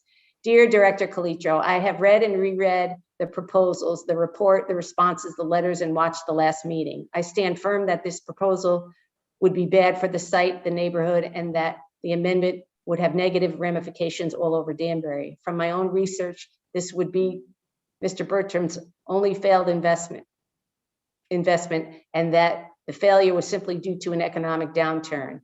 This board cannot allow entire neighborhoods to deteriorate because of one company's loan failure. If permitted, perhaps this board could challenge Mr. Bertram to be patient with the economic recovery so that his original plan for $1 million homes can be realized. Sincerely, Mary Comstock. And then I actually got 2 letters from Mr. Perkins. And on the second email, he said, this is the one I want you to read tonight. The second one, the original one, we're going to put in the file, but he asked me to read this one tonight. Good afternoon, Mrs. Calitro. I received this at 3:54. Good afternoon, Mrs. Calitro. After further review of the application, I still adamantly oppose amendment proposed proposes by BRT Sconset LLC. I do not support expanding cluster development in the RA 20 and 40 zones to include multifamily construction of 2 and 3 family housing. I feel that this is not good for the city of Danbury. Further, it is also very concerning my neighbors and to myself, as if that this project is allowed to move forward and they change the zoning of 10+ acres, it will have ramifications throughout the city. They can turn around and develop on other plots of land, which is 10 acres or more, such as Overlook Farm, amongst others. I and many others are strictly opposed to this development. Please stop this project. Please read this one into the record and replace the other email. Best regards. That was from Dennis Perkins. So those are all the letters we received since the last meeting on February 23rd. Thank you, Ms. Calitro. The letters of, we're on the opposition portion. The letters of those wishing to write in opposition have been read into the record. Now I will go to see if there's anyone wishing to speak in opposition to this petition. I see Mr. Rotello's hand. Mr. Rotello, why don't you go? Thank you, Mr. Chairman. Paul Rotello again for the record, 13 Linden Place, Danbury. Well, we heard a lot of letters 2 weeks ago. A large portion of them were referencing a project that no longer existed. And the petitioner did have some standing to make complaints about that. But at least tonight we heard some of those people who were writing about a project that no longer existed still coming out against a project that does exist. And again, we find ourselves here tonight discussing site specificity in what really is a legislative meeting. I have to respond to this. I really don't want to, because I want to talk about the legislation, but we spent a large portion tonight, as we did 2 weeks ago, on a specific site. One interesting aside about that is that this zoning commission has allowed the neighbors to use it as a platform for their concerns about this particular project, which again is a legislative project and not a planning project. But if the commission were to approve this, the next neighborhood would not have this platform because it will already be approved. It will already be put into law. So those people in some other section of Danbury would not be able to use this forum for their own concerns. There's clearly a lot of neighborhood concern about this particular project. So I think we need to take it apart a little bit. I did ask 2 weeks ago, or at least I stated 2 weeks ago, that I felt the original idea or theory about the need for this project was, to my ears anyway, somewhat suspect. The idea that as people age, they want to age in isolation and they want to age farther away from services as opposed to closer to services. Attorney Marcus's issue was that was true.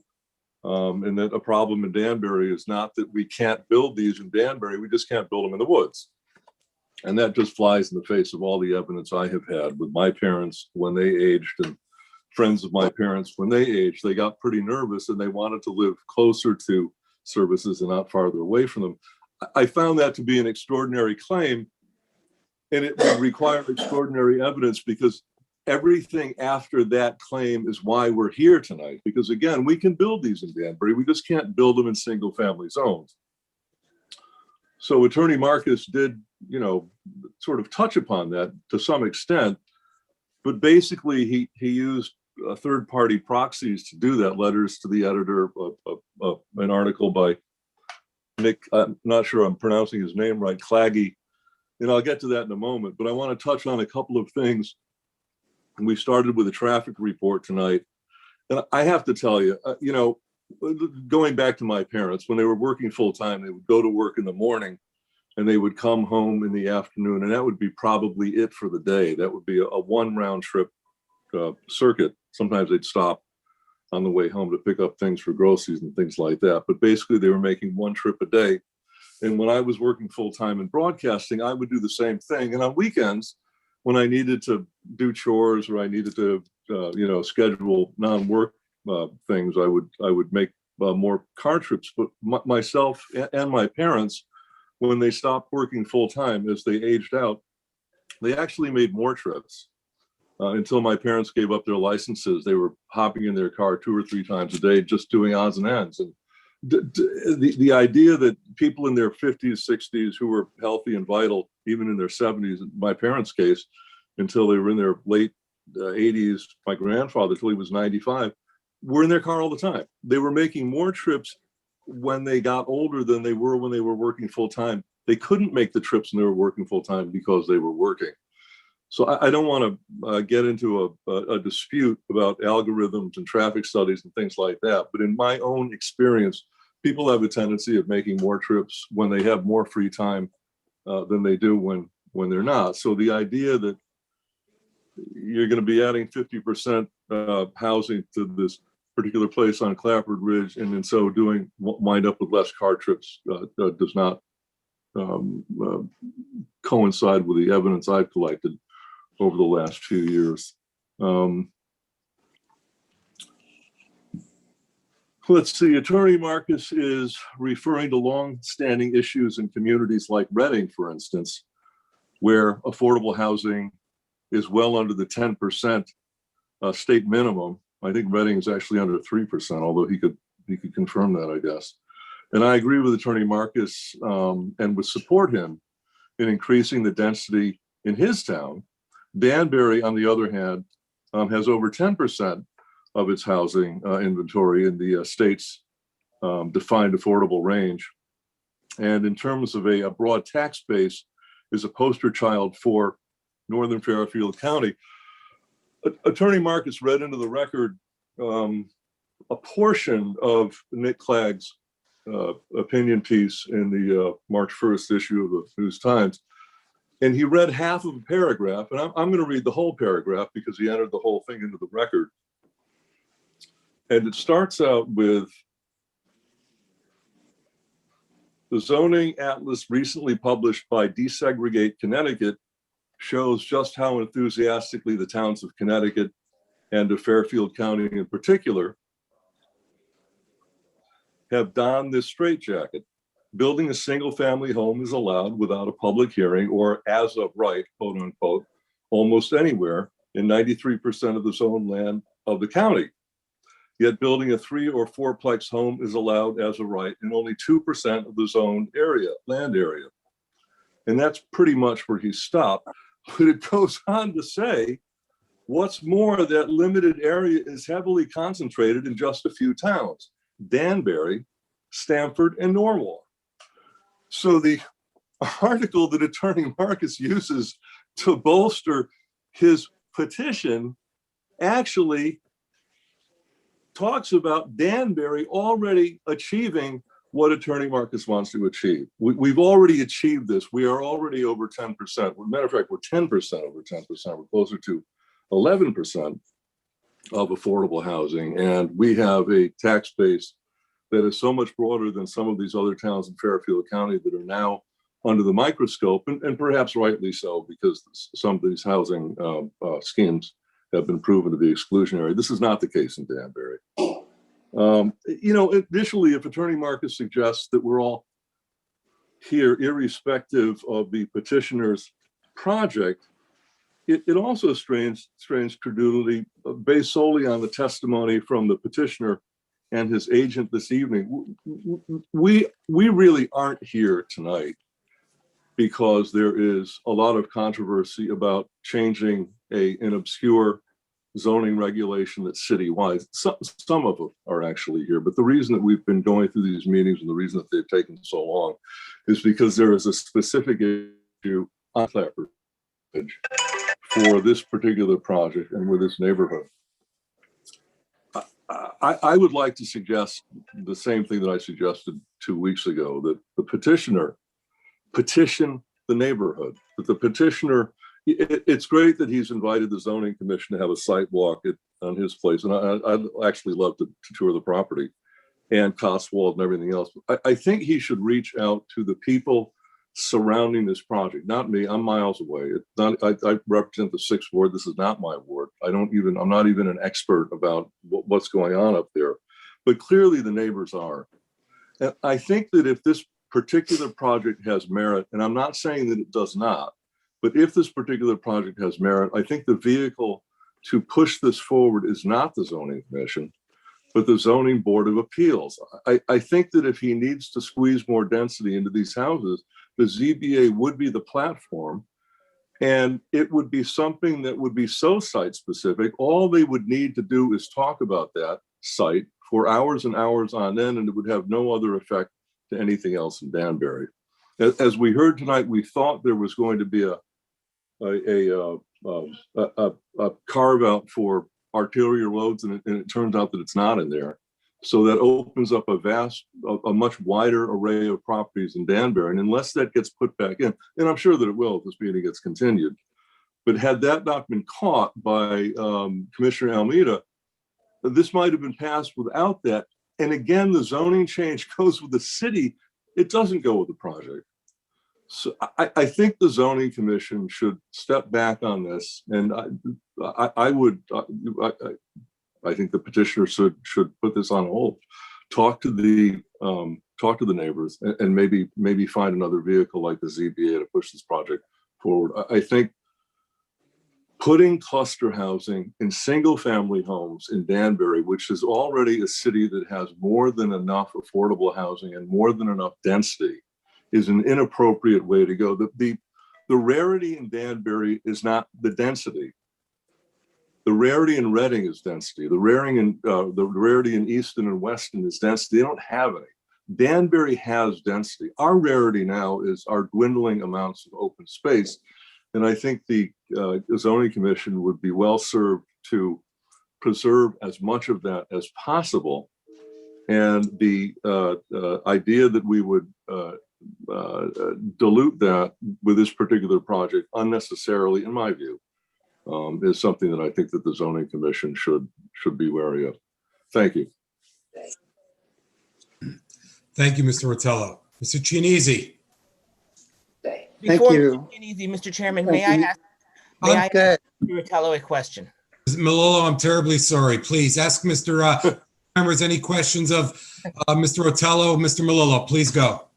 Mr. Rotello, I have a question for you. As you know, because it's been a long time now. I can't believe how long it's been when we reflect on it that you've served on this commission. But you're familiar with this. So often things that happen in the zoning commission happen in a vacuum because they don't really. The community doesn't pay attention to what happens in the zoning commission. It's not like other elected bodies in the city of Danbury. And I've been sitting here because this is a legislative matter, as you've said. And there were times, a significant amount of times this evening, when we drifted off into some too much site-specific material. Are you suggesting that there was a little bit of value to it because it allowed the neighborhood impacted to kind of speak on behalf of other residents in Danbury who this could impact, but were not aware that this potentially could impact their neighborhoods? When Dan Bertram mentioned the late, great Dennis Alpern, and that Dennis is one of Dennis's major complaints about this particular commission was that it spent too much time on site-specific issues. I, as a 6-year zoning commissioner, I understood full well the value when it came to reach out of talking about the manifestation of legislation in concrete terms. I get that. And I understand the concerns of the neighborhood. But again, by concentrating so much on a specific site, we are losing, in this particular meeting and in the one 2 weeks ago, we have a tendency of losing sight of the effect this could have on the rest of the city. For instance, the invitation by Attorney Marcus and Petitioner Bertram to do a sidewalk to see how this manifests itself is only one potential manifestation of what this legislative change could be. There could be 15 different manifestations in 15 different areas of Danbury. And had the zoning commission spent the time on potential developments after this legislation if this legislation had passed, I think the entire city would have been served as well as the neighborhood is being served this evening. So yes, to answer your question, there always is value when it comes to a specific project, and frankly, this petitioner is here because of a specific project, but you do run the risk of losing sight of the larger picture and how this is going to affect neighborhoods that could be miles away, who, once the zoning change is made, will no longer have this venue as an avenue for their concerns, because the matter will be settled. And that's a problem. Does that answer your question? I think it did. Yes, thank you. Okay. Mr. Rotello, Yes, sir. I generally don't put words into people's mouths or ideas into people's heads, but I guarantee you every member of the zoning commission knows that it's not site specific. Well, the members of the zoning commission may understand that it's not site specific, but if I had lived on Spruce Mountain, where, by the way, there's a several acre parcel that would probably fit in this schemata, I'm not sure I'd be paying too much attention to this meeting, because it sounds like something that's happening miles away and would never affect me. But once that zoning change is made, I own a house on an acre or 2 acres of land abutting a 35-acre empty lot. Somebody's going to show up at some point and build condos in there because they can, and I never knew that. You can't build condos in there. It's a single-family zone. Oh, no, they can do that because they did that thing on Clapper Ridge. No, that was just for Clapper Ridge. No, it was citywide. Oh. So that's what I'm saying. I know you guys know. Right, exactly. But you see, that's a whole nother area that's not for this meeting. That's the statute requires us to how we post them, how we post the meetings, the language, so this commission did what this commission has to do regarding public hearing and notices. Right. And what if I may, what I'm saying is that the residents on Clapper Ridge were very well served by this meeting, very well served. But it happened at the expense of other people in Danbury. And what I would like to see more of a balance. Sometimes at some of your meetings, you actually turn down the discussion of site specificity. In this one, you turned it up a little bit. I think there's a balance. You went a little too far on one side, maybe not far enough on the other. That would be my point. Thank you, Mr. Rotello. Okay. Mr. Easy. Thank you, Mr. Chairman. Again, for the record, Ben Chinese, 5 Briar Ridge Road, here in Danbury, Connecticut. I'm going to echo our fellow councilman Paul Rotello, but I'm not going to go into detail. I do agree what he said regarding this is a legislation body, not necessarily a planning commission. And as someone who served as a chairman of the Environmental Impact Commission for 4 years, I do understand what you were going through, Commissioner Haddad, as sometimes the discussion does lead to a little bit going into the weeds a little bit, and you sort of lose focus on the matter at hand, as that this project does impact the entire city. And I know you understand that it does impact that. One of the questions that was raised during the meeting regarding the Cotswolds property, I happen to be chairman of the EIC commission for the first application when it came through, and I did do the site walk with it. And it was approved by the EIC commission, not under my chairmanship, but under Chairman Gallo, where they did approve 15 to 21 units for that property. It was the upper portion. It was off of Eastgate Road. It wasn't off of Payneham because they had to cross the brook, and it wasn't over Payneham Road where I think Representative Ken Gucker lives, to come off that way. They just had to bring in too much cubic tons and tons of fill in order to get that property where it was buildable. But it is an improved lot for building. The fact that it's not been currently built on, I think it's the cost of the land development was just going to be very outrageous, because you got to put in double retaining walls. It was just a very, very difficult piece, but it was approved. It was approved for building.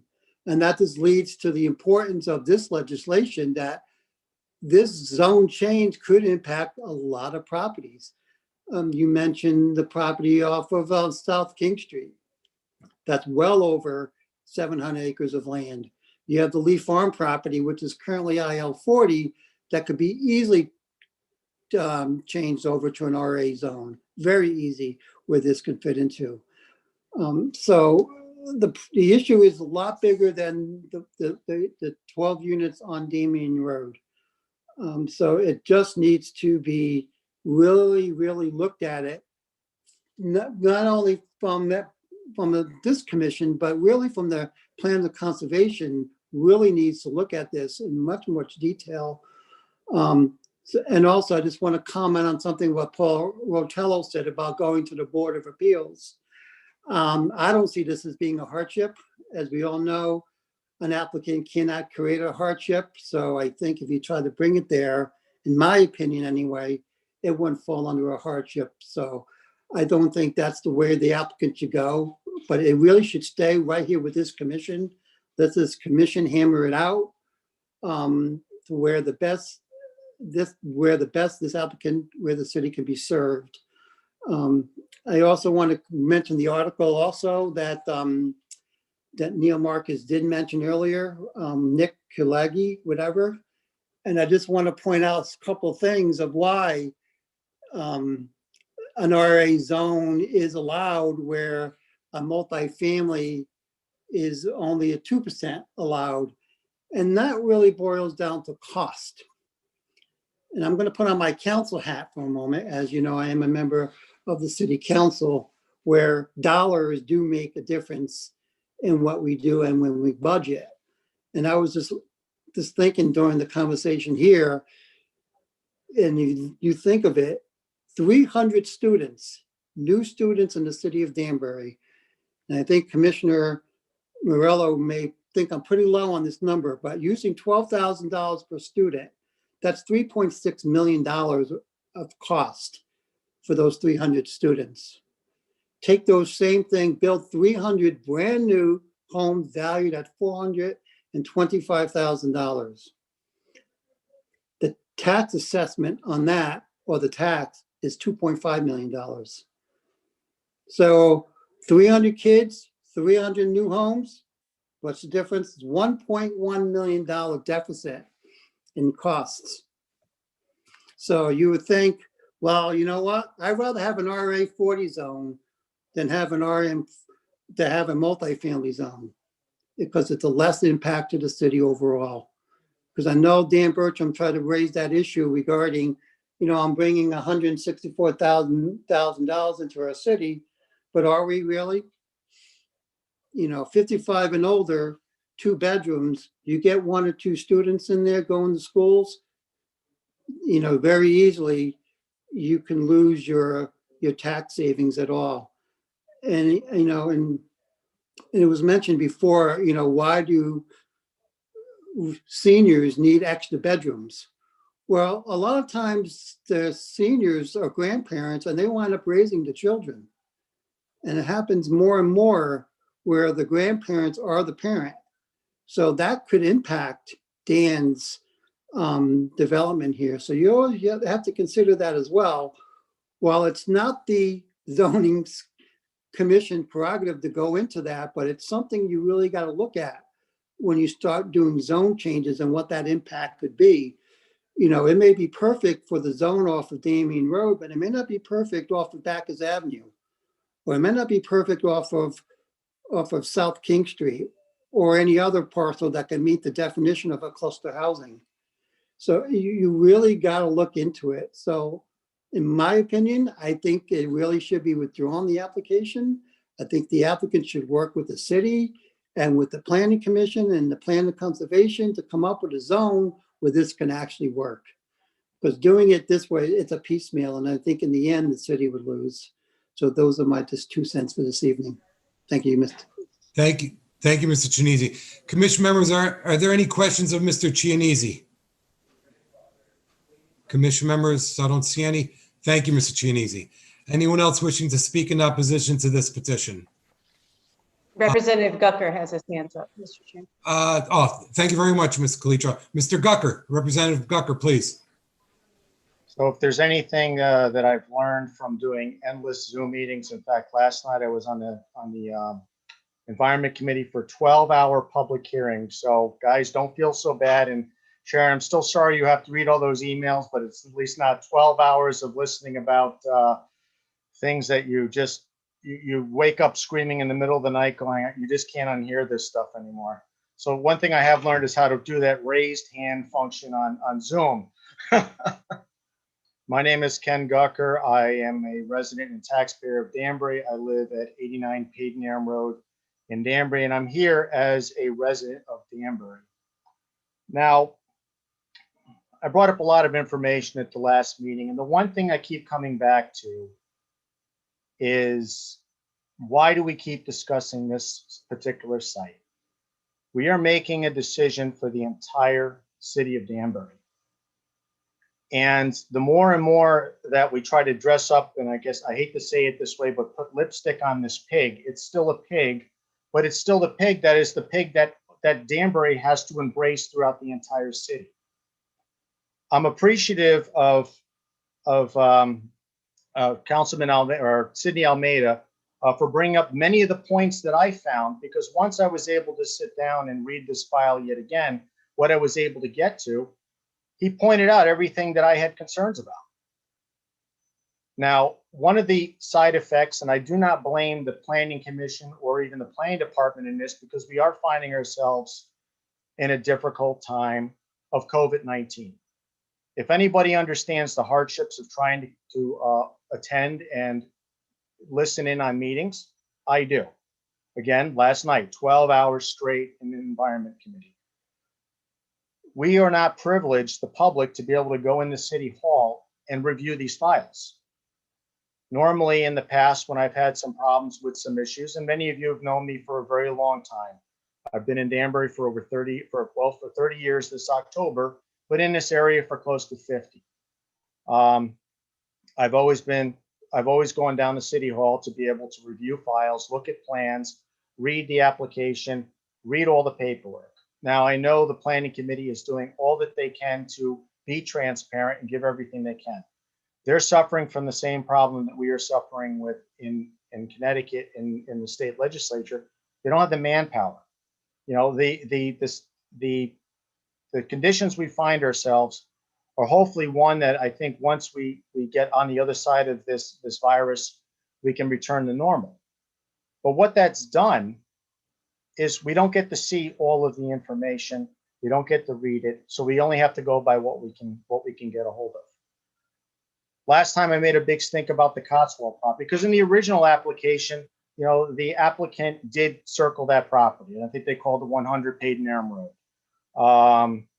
Was a possible project. You know, the other one was the Putnam project, property behind the Amber Room, and all the rest you've already heard about. But then they made this mention at the last meeting, which I did not see, and I want to thank Mr. Almeida for pointing it out, that I came to as well. There is nothing in there that says it has to be an arterial road. Now, Councilman Ben Chenise did bring up, yes, he was the former, in fact, that's how Ben and I met. He had to deal with me week after week after week, coming there to talk about the Cotswold property when he's the chairman of the Environmental Impact Board. That project was approved under Chairman Gallo, but it's not 20 units, it's more like 40 units. If this project and if this zone change was to go through citywide, we could triple the occupancy of that area. So the neighbors who now have an issue with 40 units going in there could be looking at 120 families. Now, I know Neil Marcus, Attorney Marcus, likes to say, well, it's less impact. Yeah, it's less maybe physical impact as far as the building is concerned, as far as the impervious surface, but not the impact of population of individuals. That project could grow threefold. Now, we don't have, as you know, being members of the zoning committee, we do not have areas labeled cluster development zoned areas. How do we become cluster developments? It's when a developer buys an RA zoned piece of property, realizes that, you know, under altruistic, and I do use that loosely, altruistic ideas, that if they were to go in there and develop under normal setbacks under zoning, that it would cause a lot of environmental damage. Cluster development was developed to preserve open space, to protect the environment. Sadly, what's happened, and I've offered legislation in Hartford against many of the cluster development ideas of when you do a cluster development calculation, and I'm sure this calculation was used when the Damia property was originally turned from an RA 40 or RA 20 zone, I'm not sure exactly what it started out as, to a cluster development, that they got calculation credits for the ponds and the hillsides and the other areas that you would not be able to develop. In doing so, what happens is they get a credit for building what would normally the property would be in pristine condition, which ultimately overdevelops the uplands to watercourses and watersheds and other areas. If you go there and look at the foundations that are there now, you can see them through the woods. You can see them from the road. And when you look at the plans that are being shown, they're awfully close to the outskirts of the wetlands boundaries and property lines. Under most normal circumstances, you would not be able to develop there. But this cluster development zone, which originally was designed for open space and saving land preservation, has been extorted. Now we're looking to take that and triple the impact. An area and an idea that was made for conservation of saving land and preserving open space will now be negatively impacted up to 3-fold. And there's a reason why they're saying 10 acres, because no one's going to cluster 3 acres, 4 acres, 5 acres. It doesn't make financial sense to do so. Mr. Almeida pointed out another thing that I was also thinking. You don't have to have city water and city sewer, but you do have to have an ability to be able to put in a community well, a community septic system, etc. That's what was done in my hometown of New Fairfield. The very land that I used to play in, there is now clustered housing in there, but the town of New Fairfield has no city water and city sewer. And they're able to do it under building community wells that will service the community, as well as a community septic system. I wish Steve Sullivan was the guy who was working on the Cotswold project, because he said straight out, that land's not developable. Well, so did the city of Danbury thought that as well many years ago, when the city used to own that land when it took it under tax foreclosure from Nick Adact, but then released it, and now we're dealing with it. So never say never. There's a way, and I said this in the last meeting, and I said, yeah, I know you're not going to build a bridge across the swamp off of Route 37. The original Cotswold project, they were going to have 2 accesses in. The impact was almost 70 buildings. But again, as Councilman Chenese had pointed out, the cost involved in the environmental conditions that would have to be met made the price tag too high, unaffordable, and not worth them building. Mr. Marcus talks about Danbury High School is the biggest problem on Clapboard Ridge. And it was mentioned that it was the 2nd largest high school in the state of Connecticut. No, it's actually the largest high school in the state of Connecticut. All right, we have over 3,000 students going there, and the school has been built up to the point that we are no longer allowed to add anything else to that school. Now, if anybody knows anything about the state DOT, and you look at the many DOT projects that are happening, for example, the exit 5 and exit 6 off ramps that happened at North Street and Down Street, and then resulting into the North Street corridor being rebuilt. The Stacy Road intersection to where that was cleaned up. The state DOT only does road construction and road repairs and road realignments when there are traffic accidents and problems. The reason why exit 5 and exit 6 got repaired is because 98% of the rear-ending accidents on I-84 were at those 2 exits. And then they found, once they redesigned the exits, that they needed to do something with the city streets in order to alleviate some of the pressure off of those exits, because fixing the exit ramp wasn't just enough. It was also the surrounding streets. Same thing with Stacy Road.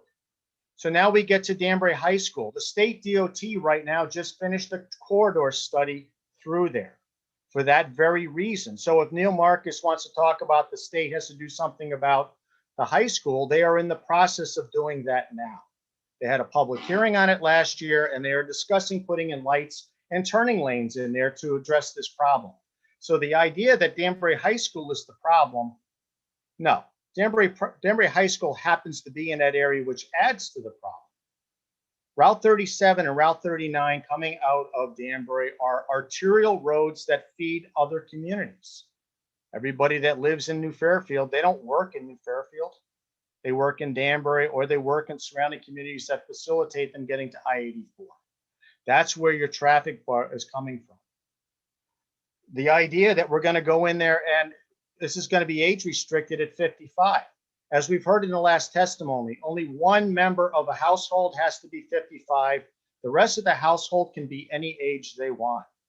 And only 80% of the project has to have somebody living in that house 55 or older. I'm 56 and I'll be 57 in September. Guess what? I do a lot of driving up and down these roads. That's why there's a lot of things going, because I still need to work. I am not independently wealthy. And you will find that the majority of individuals today are working well into their late 60s, early 70s. So the idea of a cluster development that would be age restricted, that somehow everybody's just going to hit that magic number and stay home, is ridiculous. And as Councilman Rottello said, he's right. His family is just like my parents. My father will be 80 this October. I think he puts more mileage on his van right now than he did commuting back and forth to Danbury when he worked on Main Street. It's what they do. They're not staying home.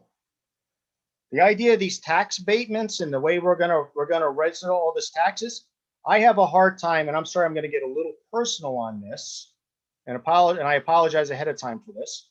But we heard this with a project on Crosby Street, where he got a 7-year tax abatement that was supposed to be for low and middle income families to live downtown in Danbury to help us fix our urban corridor, that people would live, recreate, and work down there. And no sooner was the ink written on the paperwork that was changed by this developer.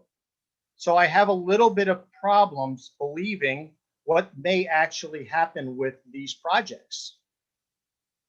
You know, Crow's Nest, Lake Place, I would love to see how they got in there. Were they given variances? Were they given zone changes? Their projects did not facilitate a citywide zone change. And I've had developers call me over the week saying, this project goes through, you are going to see the Planning Commission and the Planning Department get inundated with building permits. One such place I was told about was Jackson Drive. It's already got city water, city sewer ready to go, and I believe it's like 35 acres. If they're able to go in there and do a cluster development, and we're looking at 35 normal units, let's triple that. We're over 100, dumping on the Great Plain Road. We have to look at this as we're not living in a bubble, but this is the entire city of Danbury. If the proponent of this project wants to do his project, then pull this application, come back, get a zone change, a variance, or whatever for this particular lot, and let's discuss the merits of this project. This project, as Councilman Rottello so eloquently said, should not be the poster child that decides what the rest of the city has to endure. Cluster developments are not carved out in the zoning regulations as a zone. Cluster developments are found after somebody purchases a residential development. So to sit there and predict which areas of land may become cluster developments down the road, and then judging that by today's decision, is just not an acceptable equation. I would look at this at any acreage, 10 acres or more in the city of Danbury, and I mean any acreage, is possible to get a cluster development. And if they wind up with a cluster development, they can then go in with this, and I hate to say this, this active adult community.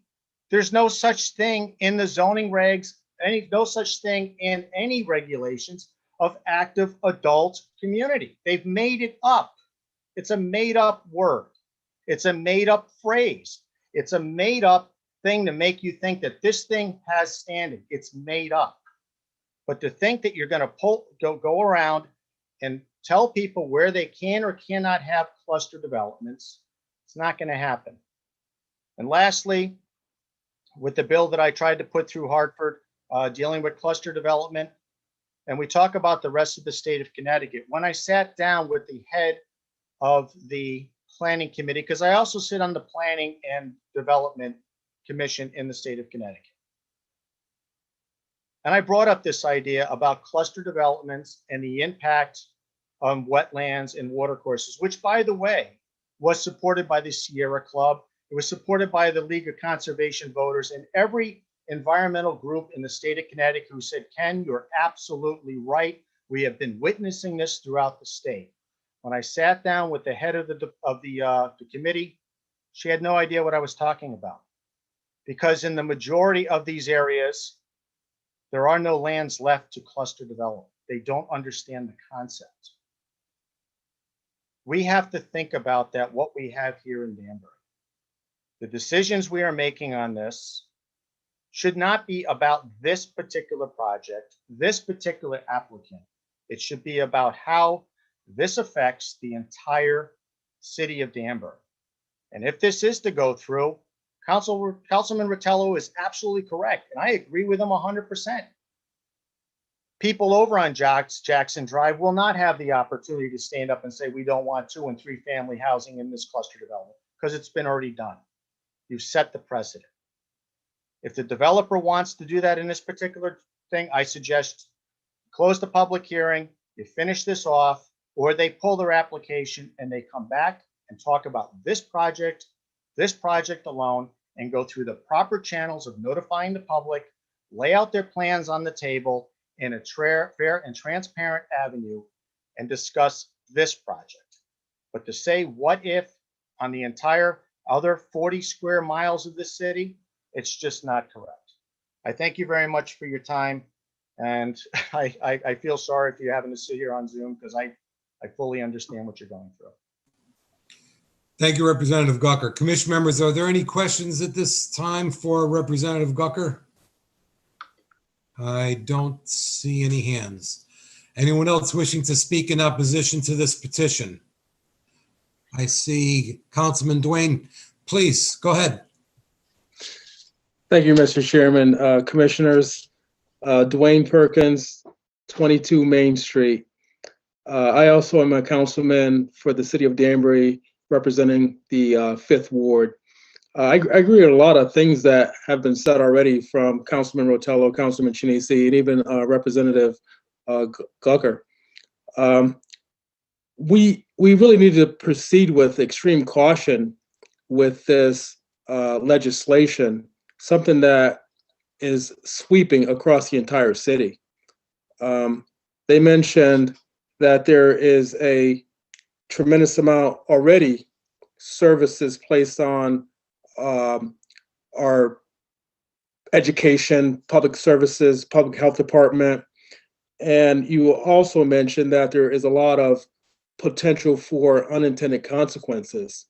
A couple of good points were brought up as far as the potential for growth within these different types of development. Families, multiple families, also the core families expanding within one particular unit. And that's a real problem. And it's something that has been going on for quite some time. And I'm sure that if we are allowed to develop this type of cluster housing, we can expect to see more of it. So I'm really concerned about the population growth in terms of the unintended consequences for this type of development. I mean, we're already past legislation that was citywide with the P&D. I mean, we haven't even begun to see the negative impact of that. This could be potentially the same thing. So again, commissioners, let's just proceed with extreme caution on a citywide zone change, something that could impact every single neighborhood across the entire city. And I live in the 5th Ward. Some of the other councilmen don't even live in this ward, but we see and we are concerned about the possibility of this type of development just popping up all across our city. And at least in my opinion, that's a grave concern. And that's really all I have this evening. And I respect my time, and I respect your time of your commissioners. Everyone have a great evening. Councilman Perkins, thank you very much. Appreciate it. Commission members, are there any questions of Councilman Perkins at this time? I don't see any. Thank you. Anyone else wishing to speak in opposition to this petition? Anyone else wishing to speak in opposition to this petition? Is there anyone else wishing to speak in opposition to this petition? Let me state that I haven't seen any hands. I haven't heard any voices. And Ms. Reed, you see the same thing? Nothing? Thank you. Now I will go to Attorney Marcus if you'd like to rebut. Thank you, Mr. Chair.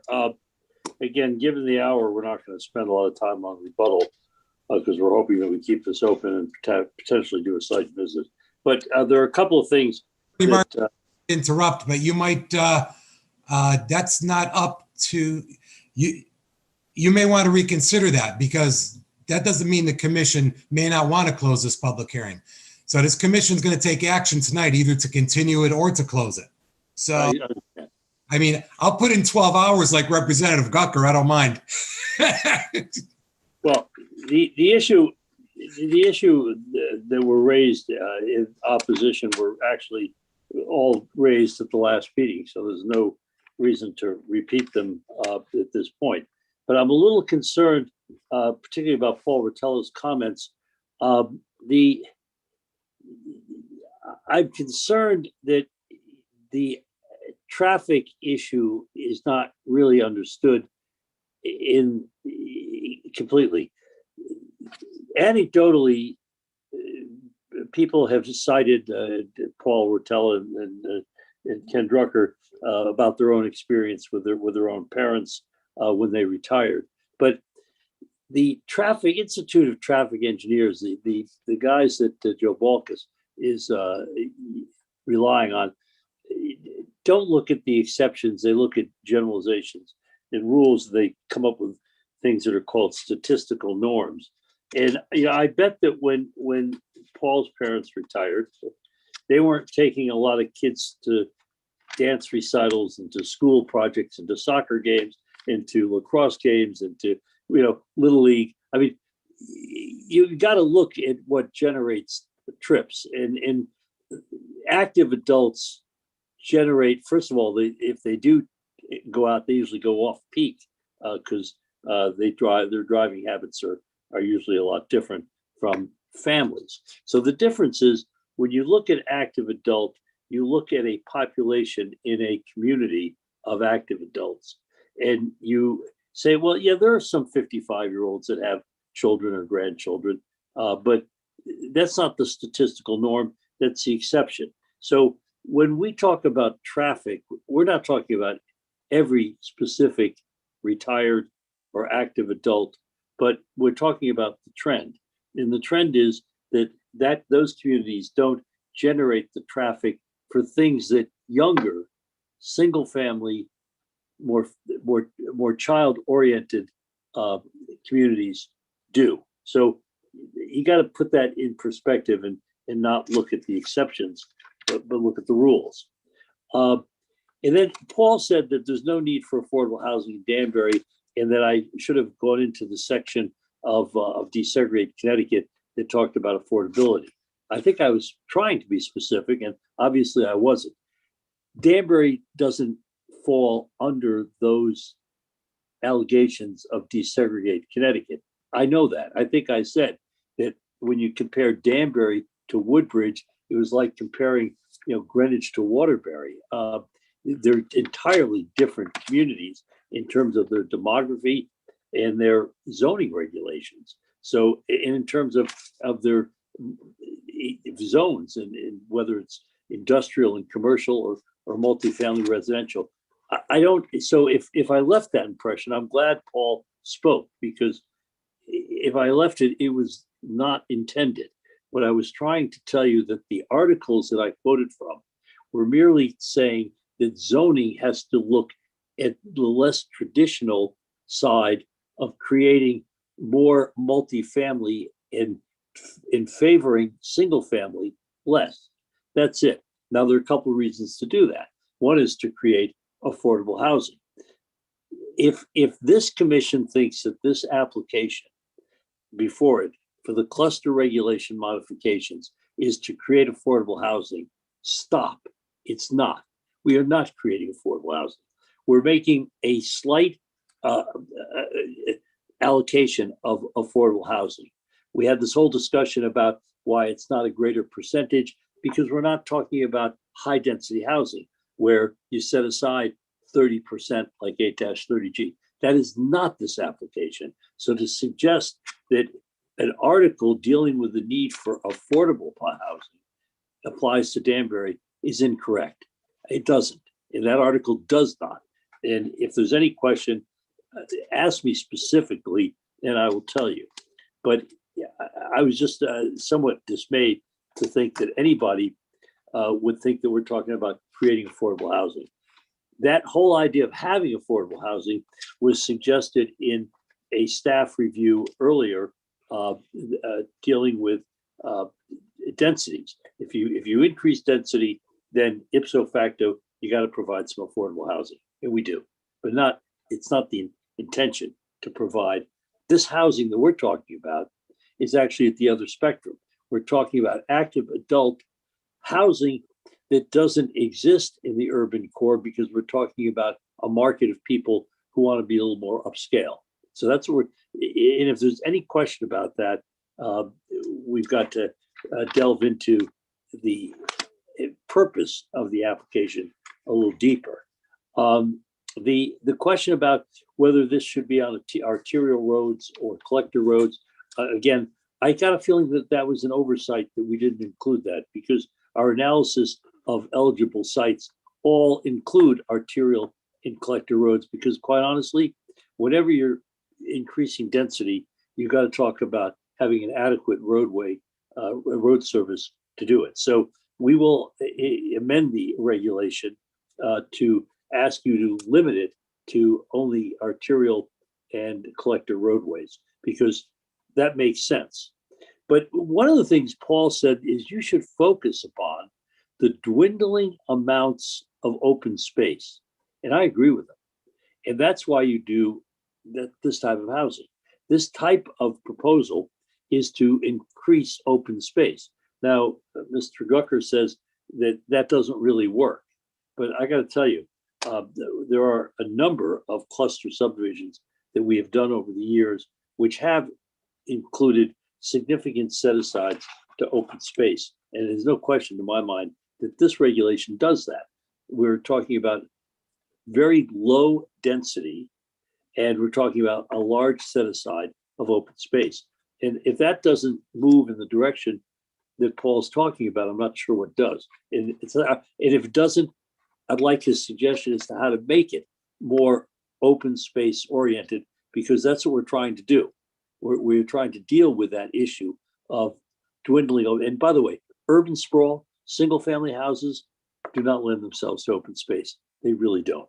And that's why the movement in zoning today, Desegregate Connecticut being one of them, is against the further development of single family homes. They have all sorts of inefficiencies. Environmental is only one of them. Mr. Gucker asked about, he said, he cited Crow's Nest and Lake Place, and he said that did not require citywide zoning amendments. Well, actually, he's wrong. I actually wrote the zoning amendments. They were citywide. That's exactly what they required. So to the extent he really wants to know the history, as I said at the last meeting, that actually took 4 applications to the zoning commission, which in those days started out as just a committee of the Common Council, to effectively come up with a change that allowed in Danbury the first upscale award-winning multifamily development. It was a game changer. Does Lake Place produce a lot of children, school children? To the last time I checked, and I used to do this from time to time, There were very few school-age children coming out of any of the more upscale or even mid-range condominium projects in Danbury. Now, there are a lot of school children being generated in the inner city of Danbury in the multifamily zones. That I do know. I mean, pre-COVID, you could tell that by just driving to work in the morning and seeing the number of kids on the street. So clearly, but if you want to actually see whether the development of housing like Lake Place generates students, we can get that information from the Danbury Board of Education. The best way to do it is to look at their bus routes. And again, one of the other things I had to worry about with what Ken Gucker said, he said, you've got to look at any 10-acre parcel in the city of Danbury. Well, we are not making an assumption here that if you grant this zoning amendment to the cluster subdivision regulations, that all of the industrially zoned property in Danbury, all of the commercially zoned property in Danbury is immediately going to be rezoned by the same commission that's just given us the amendment. If that's your intention, then we've misread the zoning commission completely. Our belief is that, from my own experience about rezoning the map, that the city protects its industrial base and its commercial base diligently. And in fact, you don't want to see property rezoned for residential if it's going to affect what would be our tax base, industrial and commercial. So, the concept of because we could go back and do that. We could go back and do what Steve Sullivan did and identify the properties where the zoning amendment would apply. But I think it's a waste of time to look at every 10-acre site in Danbury.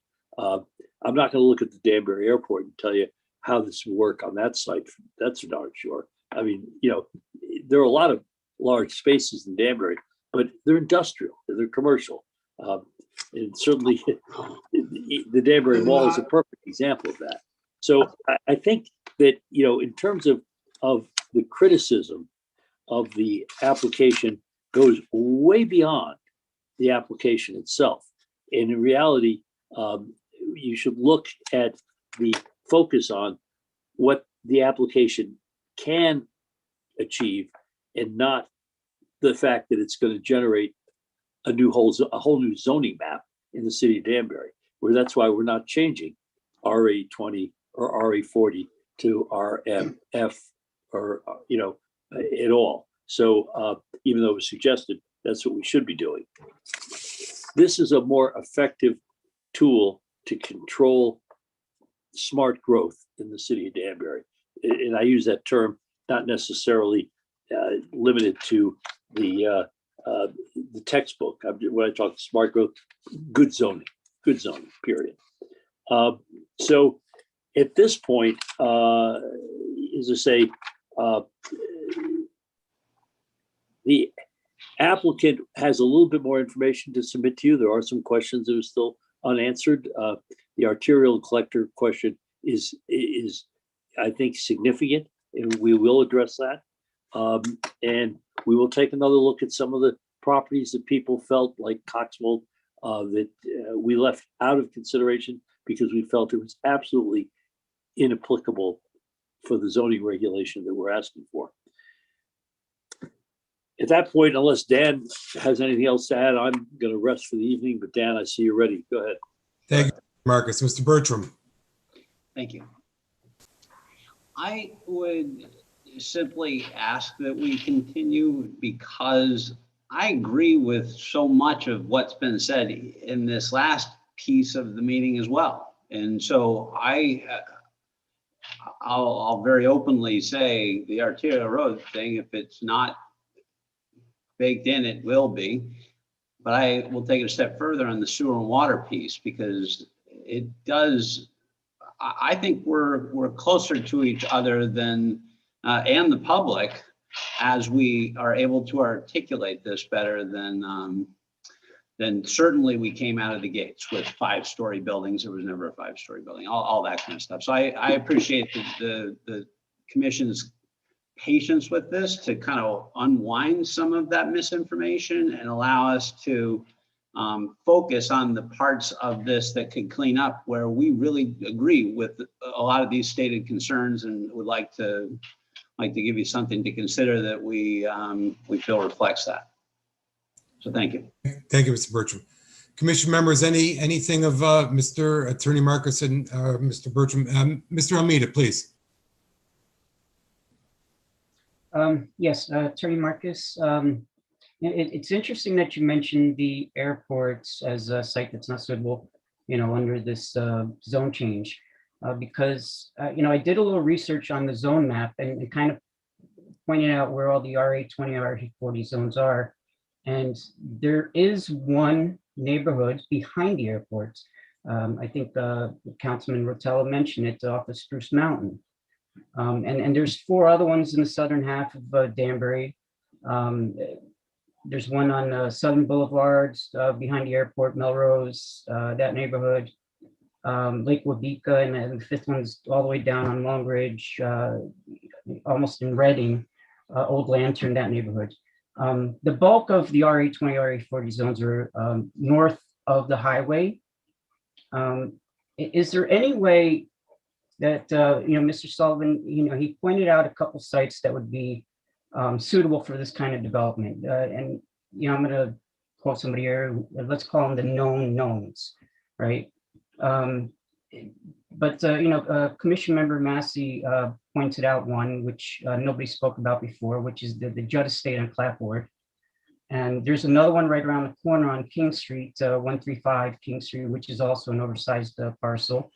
Can we look at those other ones, not just, north of the highway, but also, off of Spruce Mountain, those other areas that are RA20, RA40, that have these larger lots that could potentially be, developed under this zone change.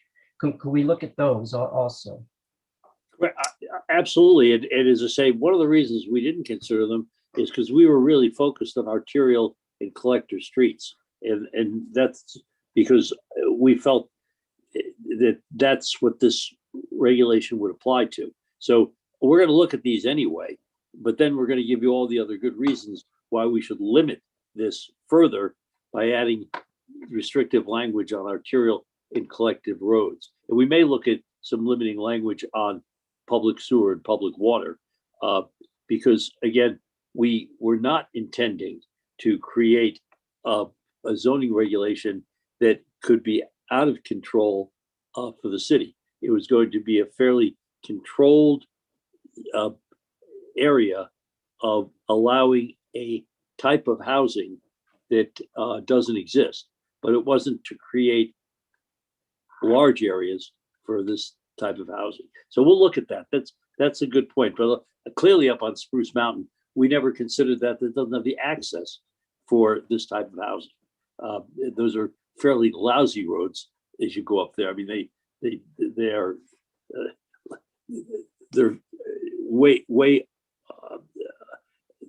they're way too narrow and curvy and deteriorated to consider it for this type of housing.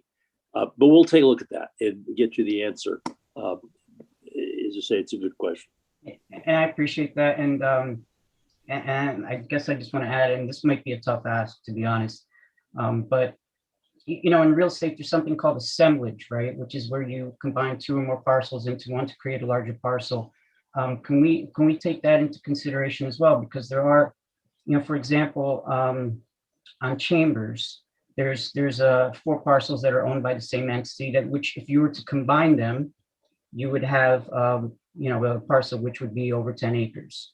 There's another one on Claire Ann, which is actually also owned by the same party.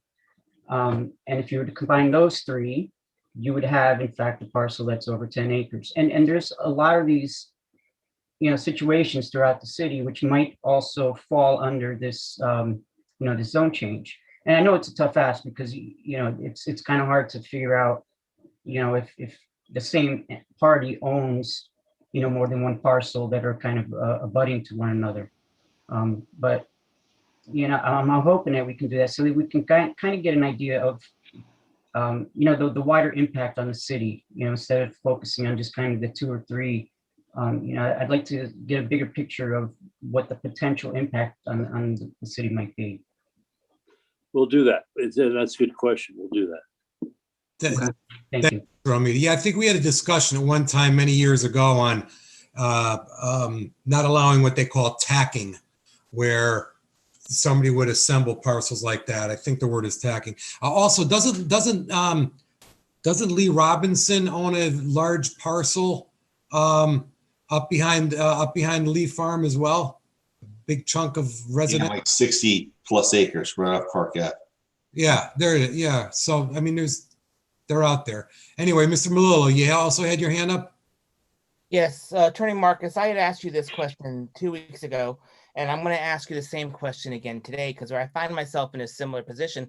Commissioner Almeida noted something that I think we kind of just assumed was in there because of the way the conversations was going, and that is there is some significant omissions in this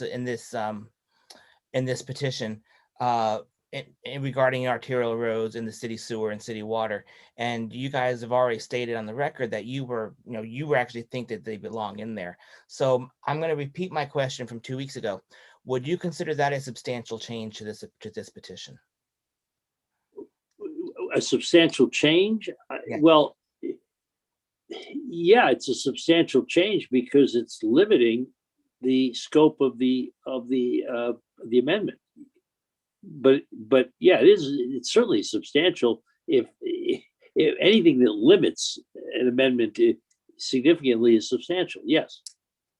So that would mean so if you were to, let's say, you were to suggest, we really think we need to amend this petition to do that, that opens up that whole other can of worms of having to refile and move things to going down, and just opens, so what are your thoughts in regards to that? Well, the general rule in zoning amendments is that if you change the application beyond the scope of what was originally applied for, then you have to withdraw it and start all over again.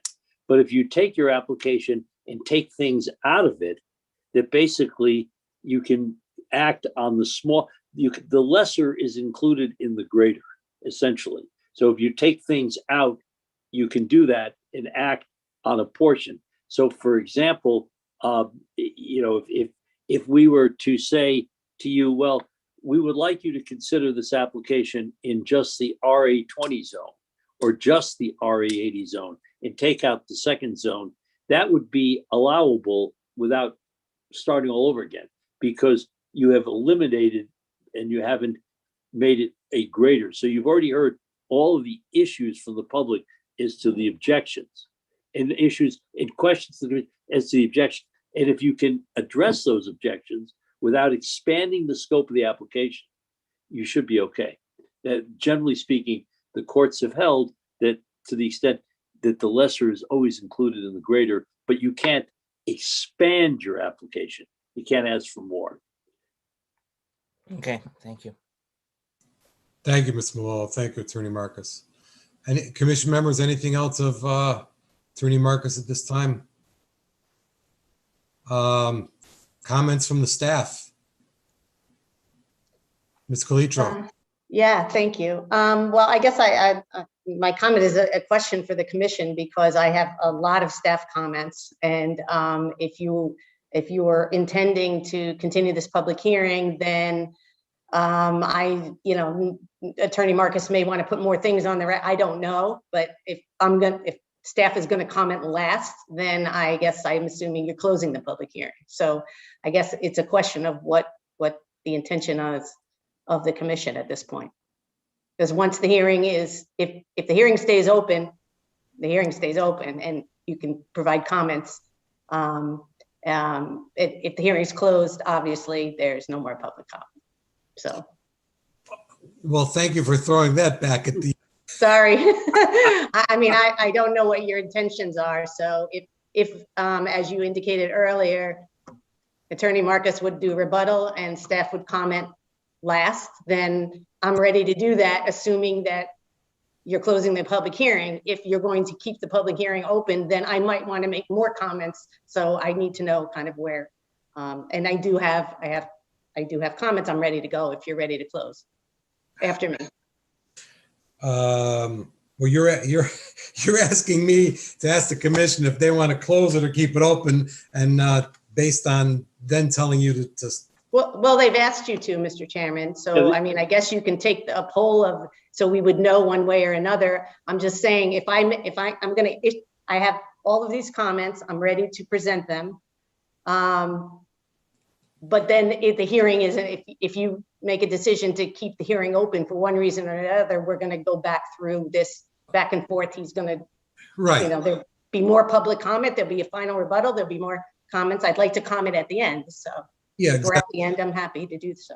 It's my intention to have you have the last word, but if this public hearing closes tonight, that still doesn't prevent a commission member on their own and without the presence of the petitioner to do an onsite. Is that right? Well, that is correct, but they can't enter any of that information or any, I went to the site, they can't enter any of that in any part of the record. Can't enter it as part of a record, but they could certainly bring it up in discussion when it comes up for. No. No. It's not there, because with all due respect, what would they say, Mr. Chairman? I went to the site and I saw this. Now nobody can comment on it because it's like, what if a question came up? Then I think if you're leaning towards let everybody go and have that be part of the record, then you have to keep the hearing open. If you don't want to do that, and I mean, people are free to drive by, but you can't enter any of that information into the record or a discussion on a possible decision. Yeah. Mr. Malula, what are you thinking on that? So my thoughts are, there's been an awful lot of stuff put on the record in regards to, well, first of all, let me take a step back. My initial thought is we are looking at a legislative matter that affects the city, that is a citywide, not a parcel up on Clapper Ridge Road. So with that being said, we need to consider that. What would the impact that this amendment would have on the entire city, not Clapper Ridge? We've heard an awful lot about Clapper Ridge, and Clapper Ridge has been an example as to where this would be done. And let's face it, we know the purpose for this petition is because of Clapper Ridge. But having that said, that this is not a site-specific issue. The site-specific issue would come up if we voted on this petition and we voted to approve this amendment. Then the applicant would have to come back in and apply for this petition to apply to that parcel. And that is where things would become site-specific. Whether it's before us or before the Planning Commission, to be honest with you, I didn't read that far in. I want to say it's before us, but I'm not 100% sure of that right now. But there would be a public hearing in some form or fashion that would be site-specific in regards to that. Now, taking a step back, we've been shown an awful lot of information about this parcel. We've seen a map on it. We incorporated, I believe we incorporated the record from the previous public hearing, did we not? You did. Which means that we actually had pictures presented, in a slideshow presentation of the site. So that is on the record. If an individual member wants to go and clarify for themselves what they've seen, because it may help them understand it, that works. They could then come back and talk about the site without referencing the fact that they visited it, but referencing what is on a picture or what is on the record, without introducing something new. But they couldn't go back and say, I visited on March 15th, and I saw that there was water bubbling up through a pipe in the ground. What was up with that? That's not on the record, but you could talk about what's on the record. That's where my thinking is on this. Okay, thank you. Mr. Jowdy. Mr. Jowdy. Unmute.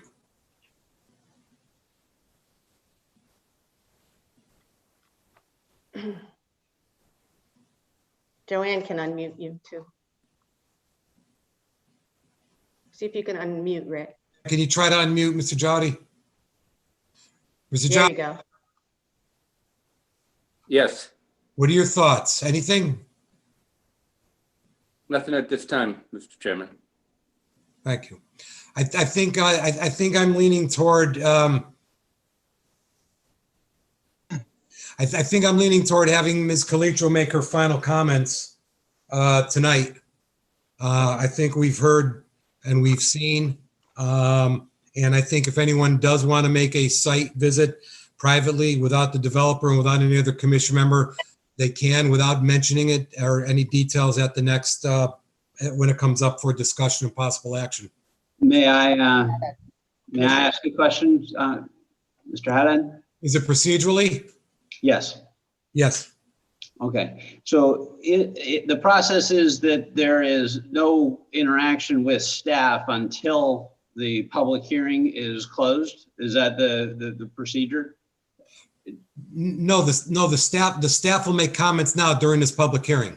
Right, okay, but but there's not, but only at the conclusion of the public hearing. And so if that is the case and we cannot address the things that came up tonight, then I would like to resubmit the application. And I would ask Neil if he concurs, but we would not like you to process what we have without amending it. We wouldn't like you to go through the process of voting. We would rather restart this process. I don't think anyone's prepared to vote tonight, if that's what you're asking. Well, no, we can't supplement the record. We can't supplement the, excuse me, Sharon. We can't supplement the record to address the comments that came up this evening if the public hearing closes, is what I understood from the That's procedurally. right. That's correct. That's correct.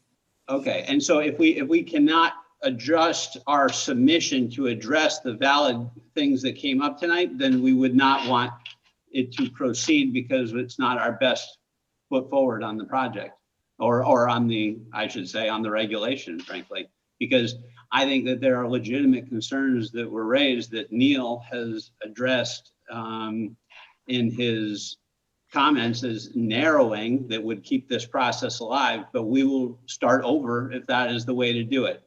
Well, but I did ask a process question because I have, in this whole process, we can't talk to the planning commission, we can't talk to the planning staff because they don't like this. And we're struggling to get feedback that we can, so whatever we can, so that we can get something to a vote that is collaborative.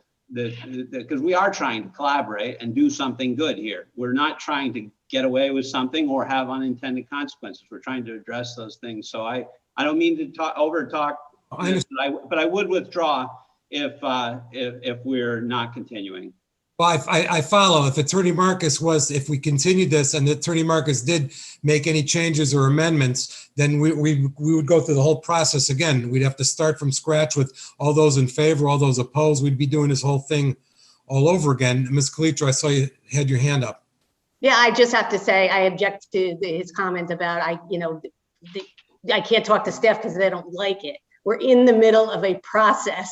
So, I mean, you have, you just, honestly, you can't really say that you can't say that. Okay, well, no, I perceive that to be. Yes, he did. He absolutely said it. I'm not saying I didn't say it. Okay, Neil, please, if you would like to withdraw, you could withdraw. If the chairman, if you want me to give you my comments, it's late, I get it, but I have pages of comments, so I'm more than willing to go through them. I am prepared. I have one additional statement to make, that even after, and let me use this word, if Attorney Marcus was to massage or alter this petition again, I'm not even sure if I'm not even sure where we go with this, because we have only a certain level of latitude on what makes a change of an application midstream. Yeah, I concur. I would ask advice from the Office of the Corporation Counsel on whether that's a significant change. Yeah, we've been told. Absolutely. And I have a good idea as to what they would say too. Me as well. So then I would move to withdraw.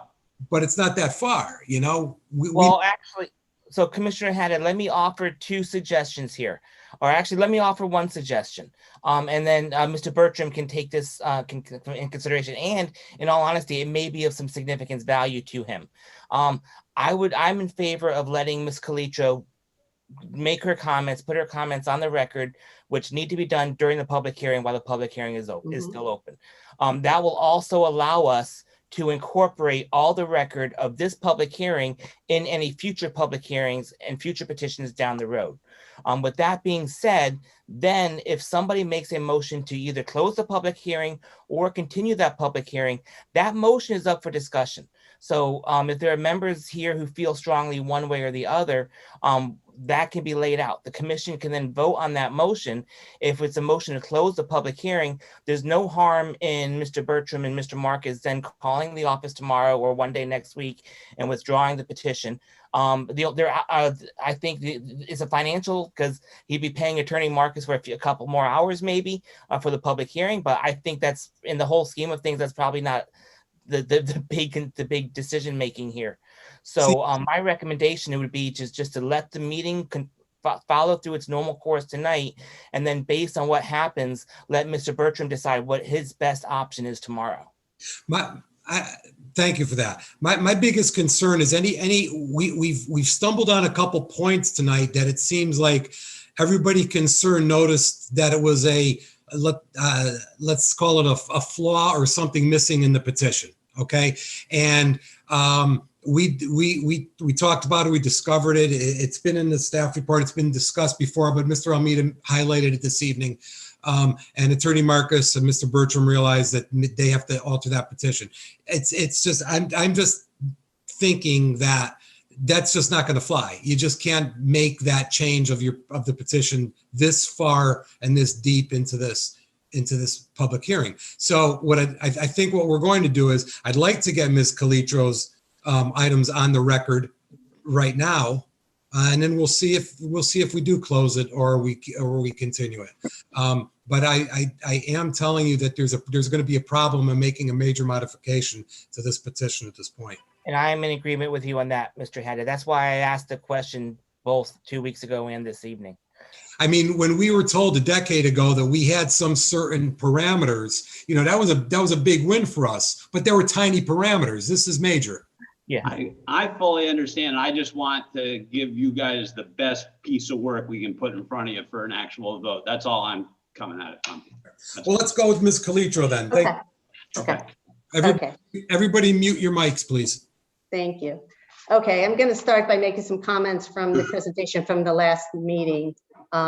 So Attorney Marcus said that their idea, their previous submission for a floating zone, and again, this submission was just being more creative and contemporary than what's in the zoning regulations today. I would say, using quoting Attorney Marcus, it's different. And I disagree that there aren't sections of our zoning regulations that are both creative and contemporary. Attorney Marcus also said that by including the previous staff report, it caused issues understanding what the project was about. Again, I disagree. Clearly, the report, if you read it, was attached. I think Attorney Marcus underestimates the intelligence of the public of being able to read a report and understand that that was an attachment. So I think if you read the report, there was no confusion on what the proposed project was. Attorney Marcus said rather than creating a floating zone, they looked at the cluster regulations and decided they needed to amend them, that they didn't want to provide housing in the urban core because it was already provided. So this was like a new concept to improve the types of housing that active adults could look forward to in Danbury. He said it was intentional the way they did it, and I would respond that we have a lot of options in Danbury, and as well for age-restricted housing. He made some comments that, oh, if we could have only talked at the planning commission, we would have answered the question. And honestly, that's really a disingenuous statement from Attorney Marcus. He knows and he hope he recognizes as an attorney that opening up a referral process outside of a public hearing raises issues of due process for the public, for the commission, I'm sorry, and for his client, the petitioner. Attorney Marcus said that he said that this was not adding new uses in the RA40 zone, not like the previous proposed amendment, which was apartment houses. And this amendment, these were more in common with the uses allowed in the zones. And my response to that is absolutely not. 1, 2, and 3 family dwelling units are not currently permitted in these zones. So it is new uses in those zones. As to the minimum size requirements, in their proposal is the RA20 to go to 10 and the RA40 to stay at 10. And clearly, if you look at the project of the petitioner, he doesn't have 20 acres. So going from an RA40 from 10 to 40 doesn't work for him. So there could be a reason why it stayed at 10. They picked out a density to try and maintain low density. In terms of the area in bulk, I'm not really sure why he was referencing a district in the regs. And I think they acknowledged that and they took it out. He said at the last meeting that they took out section F, which has to do with 2 or more dwellings per parcel. And he wasn't sure, and it wouldn't work, it'd be futile to, if this were applied to a cluster active adult. And his point is really unclear because 2 or more, you can have 2 or more dwelling units on a parcel and just maintain the front yard setbacks. So I don't understand his confusion about that, nor should there be. Attorney Marcus said nobody in the Danbury area has done more for affordable housing than I have. And he was committed to that and that all that it stands for. Again, he's quite the seasoned attorney. I am not going to claim to know his personal interests or investments, but what I do know is Attorney Marcus represents clients. He's hired and paid by clients to represent their specific needs. And when our regulations meet the needs of its clients, our regulations work and they're good. When they don't, he has a comment about that. He said the original proposed last June was not, and then he just said it again, was not intended for affordable housing. So I guess my question to you is, what is that? Is that just a carrot for this? Again, I don't think there's been anything in the record about a justification for the need for this specific type of housing. I get it's different, but we haven't established that. He said they're not proposing as to section K3. They weren't proposing to do construct the affordable units any different than the other units, but he put in a section in this amendment that says you don't have to do that, which is what is required in 8-2GA. He said, yeah, of course we're going to do that. But again, that's believe me, I'll build them the same quality. I'll build them at the same rate so that you get an affordable unit with another unit, but there's nothing in the regulations that goes to that.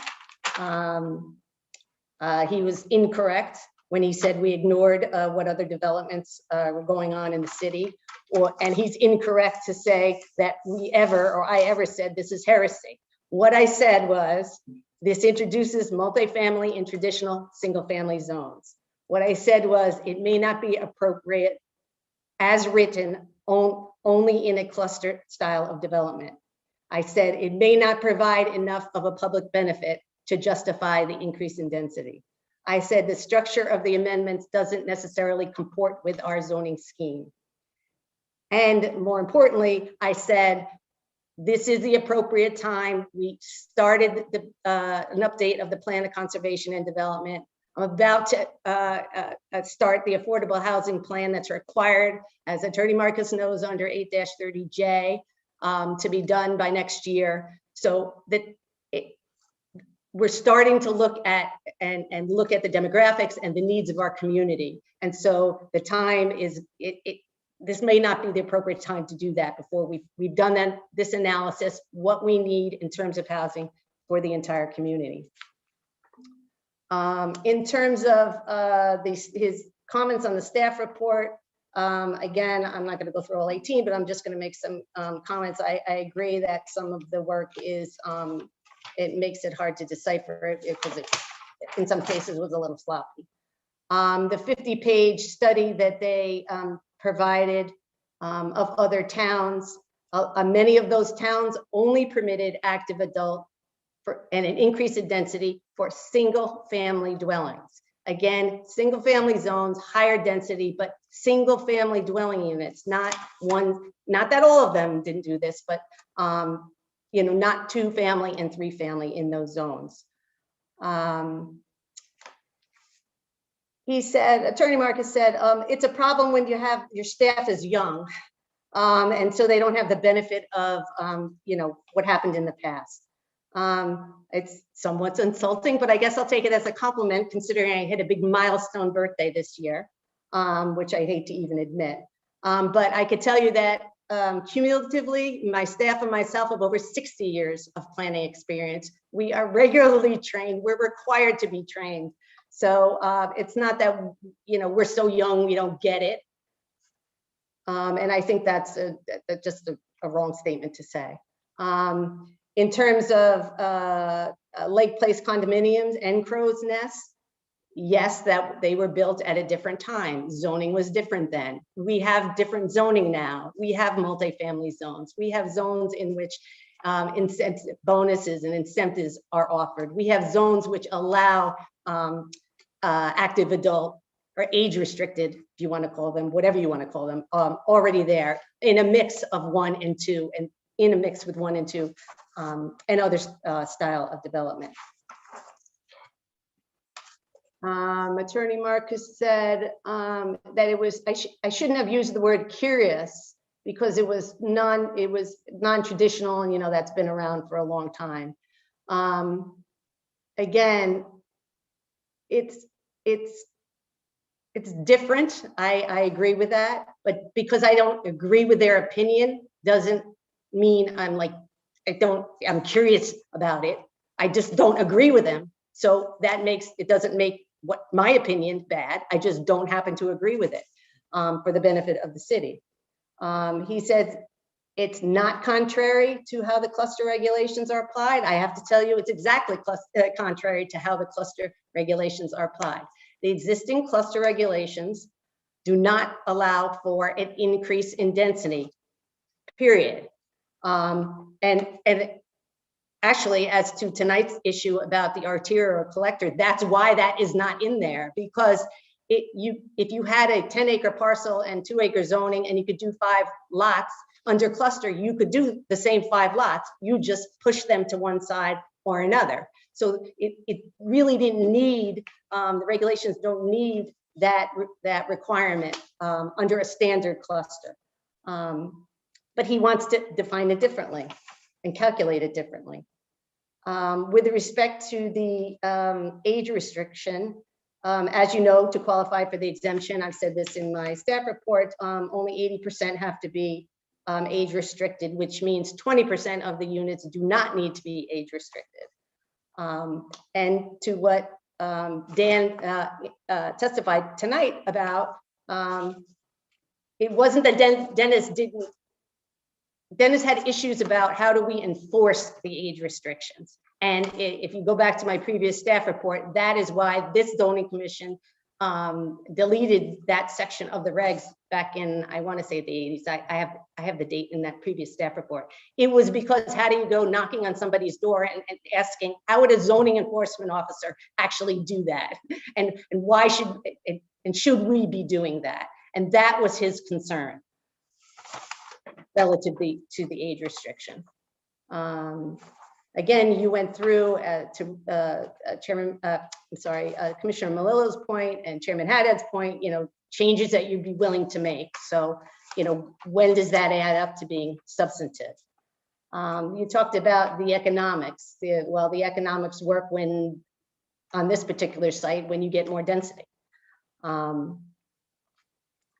The plan of conservation and development land use designation for single family does indicate, and you can look this up in the POCD, the 2013 POCD, densities between 2 to 5 dwelling units per acre. But again, for single family detached dwelling units, not 2 families, not 3 families, but single family detached dwelling units. It was mentioned tonight about our 830G status. We actually, as of last week, we are at 12%. The new list came out. So we are continuing to add affordable housing and have a wide expanse of units that are covered. He said that the petition raises, I said it raises concerns. He said it also raises significant opportunities. And while, again, I say there may be laudable goals in what's being proposed, I think the timing is off. I think we need to undertake our planning work as a community, as I indicated, and to see what's in the best interest of the city. Let's see.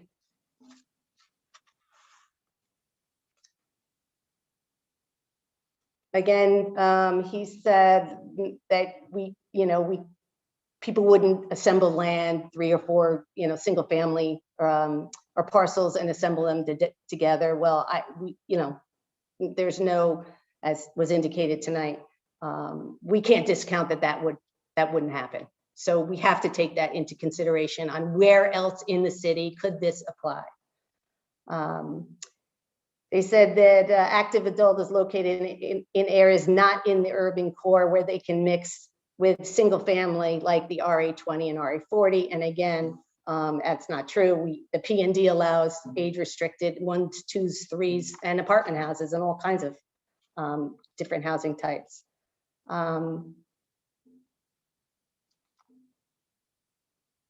And I think that we need to note that the city is progressive and unique. We've come out with some really good plans. We've done some really unique and creative projects and some zoning work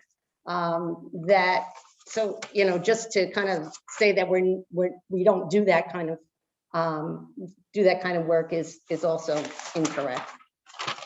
In terms of tonight's comments about the articles that were read into the record, I too read those same articles and news stories. And I think we do keep up with trends, and the appropriate way to do that, again, is through our POCD process. We do allow for flexibility. I'm not sure if Attorney Marcus is aware of Senate Bill 804, which came out today, which is pretty extensive. And a lot of the things he attested to relative to the platforms of such organizations as Desegregate Connecticut. And if he would have the chance to look at that proposed Senate bill in detail, I would think he would recognize that not only did it propose to make sweeping changes, it also proposes to limit the ability of municipalities, towns and cities in the state of Connecticut to promulgate and enforce their own zoning regulations related to all kinds of issues and affordable housing. So I have significant concerns about that Senate bill and those platforms. And again, in our discussions actually with Desegregate Connecticut, trying to get some background information from Danbury, they actually said to us, Danbury is doing a great job, which means we have variety of housing types at a variety of price points and a multitude of different densities all across the board, and obviously recognized in that editorial. In terms of the comment that there's not a market for homes to be built at his level, I think times have changed. We are seeing and hearing about lots that sat vacant on high-end residential homes that are now back, in the throes of things. People are looking at them, they want to build them. So again, it's there. The statement that there's just no market for that kind of high-end home, I'm not sure that that is true at this point. And again, and finally, the comment about the arterial and collector, that, you know, that isn't in the existing regulations, which just leads to the same conclusion. Is this the right regulation for what the intended purpose is? Should we be changing the cluster regs to try to squeeze something else in there, or should this idea and notion of housing for this cohort be in some other form? Again, after an analysis of what our community really needs. So I'm sorry that this is so late, and thank you for your for listening, but for the moment, I'm good. Thank you, Ms. Petro. Commission members, any comments of, any questions of Ms. Calitro? Mr. Amita, is your hand up? Please unmute. Ms. Calitro, I mean, I kind of hate to beat this horse because my animal rights friends might accuse me of animal cruelty, but I think I have to, you know, ask this. You mentioned arterial and collector roads in this cluster, you know, the regulations. If Mr. Bertram and Attorney Marcus were to come back with some kind of revision that's required, you know, arterial and collector roads inside the cluster development, is that something that's feasible? Like, what kind of impact would that have on the regulations for cluster development? Well, I mean, I guess I'm going to answer your question with the question. So the existing regulations don't have any requirement. The existing cluster regulations do not provide for an increase in density. So therefore, and the purpose was to preserve environmentally sensitive land, cluster development, you know, yada, yada. There wasn't a need to have a requirement for it to be on an interior collector, because the density is the same as if you actually did a standard subdivision. You just got the benefit of moving it to the less sensitive part of the site and preserving the sensitive part of the site. So no change in density. This, the way it's structured, changes the density within the cluster regs for this particular purpose. So now you want to add another kind of layer. I'm not saying it can't be done. I'm just saying it's another condition for the cluster active adult in the RA 40 and 20 only, and these other things as well. So it just complicates the straightforward nature of the cluster development reg as it sits today. As it sits today, yeah. Yeah, and again, I'm not saying that the goals aren't laudable and that we don't have a need. We don't know that, and we've just embarked on this process, including a whole housing analysis, and we're statutorily required to do an affordable housing plan. It's going to tell us what are our age groups, what are our needs, what can people afford. I mean, shouldn't that be taken into consideration before you like make some sweeping change that could affect kind of more than what we thought? And what is the right mechanism to do that? Is it to amend the cluster? Maybe it's to go back to a floating zone. And I'm going to see Mr. Attorney Marcus smile about that. Maybe it is. I don't know yet, but I think we ought to look at where we are, who we are, what we need as a community. So I hope that answers your question. I think it does. Thank you. Thank you. Thank you, Mr. Almeida. Thank you, Ms. Calitro. Commission members, any other questions of Ms. Calitro? I don't see any. Let me go to the next page. I don't see any. I don't hear any. Commission members, what's your pleasure on this petition this evening? Mr. Melillo. Commissioner Haddad, I would like to make a motion to close the public hearing. Motion by Mr. Melillo. Close the public hearing. Is there a second? Ms. Fay, is that your hand up? It is. There's a second by Ms. Fay to close the public hearing. Commissioner Haddad, may I under discussion? Yes. So I want to go ahead and just comment that we've had two long and lengthy public hearings on this petition, where I think some good information came out, and there was some insight made.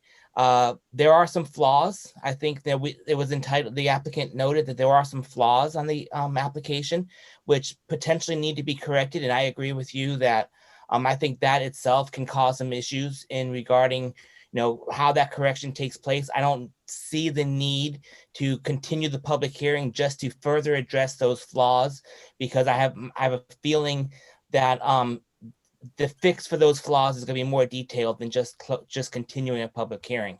So with that being said, I think, this is a citywide petition. It's not really a site-specific petition. So I feel as though we have ample material presented to us where we can comfortably close the public hearing. Thank you, Mr. Melillo. Commission members, I'm looking for further discussion, if there is any. Any comments from any other commission members? There's a motion to close by Mr. Melillo. There's a second by Ms. Fay. Any other discussion, commission members? Not seeing any, not hearing any. We're going to vote on the motion. A yes is to close the public hearing. A no is to not close the public hearing. Mr. Melillo. Yes. Ms. Fay. Yes. Mr. Almeida. Yes. Mr. Hawley. Yes. Ms. Hylinski. Ms. Hylinski.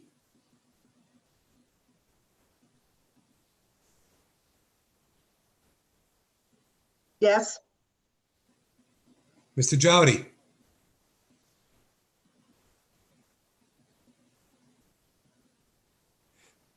I think that's a thumbs up. Jowdy's saying yes. Up. Trouble with the mic. Mr. Kelly.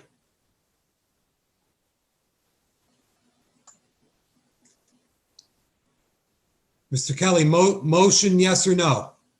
Yes. Mr. Kelly, Yes. found the mic. Mr. Mazzy, Yes. and I will make it unanimous. So this public hearing is closed. Thank you very much, everyone. Everyone.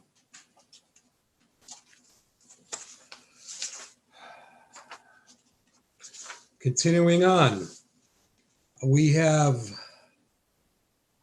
no correspondence. Are there any other matters? Are there any other matters? Are there any other matters? Ms. Calitro, Joanne, am I forgetting anything else on this? I'm all marked up here. I got so much writing on this. I don't know if I'm missing anything.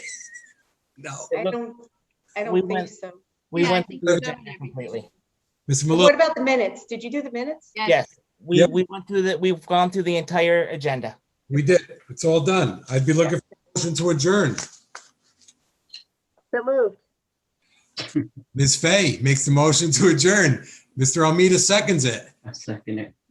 Any discussion? All those in favor signify by saying aye. Aye. Opposed? I did not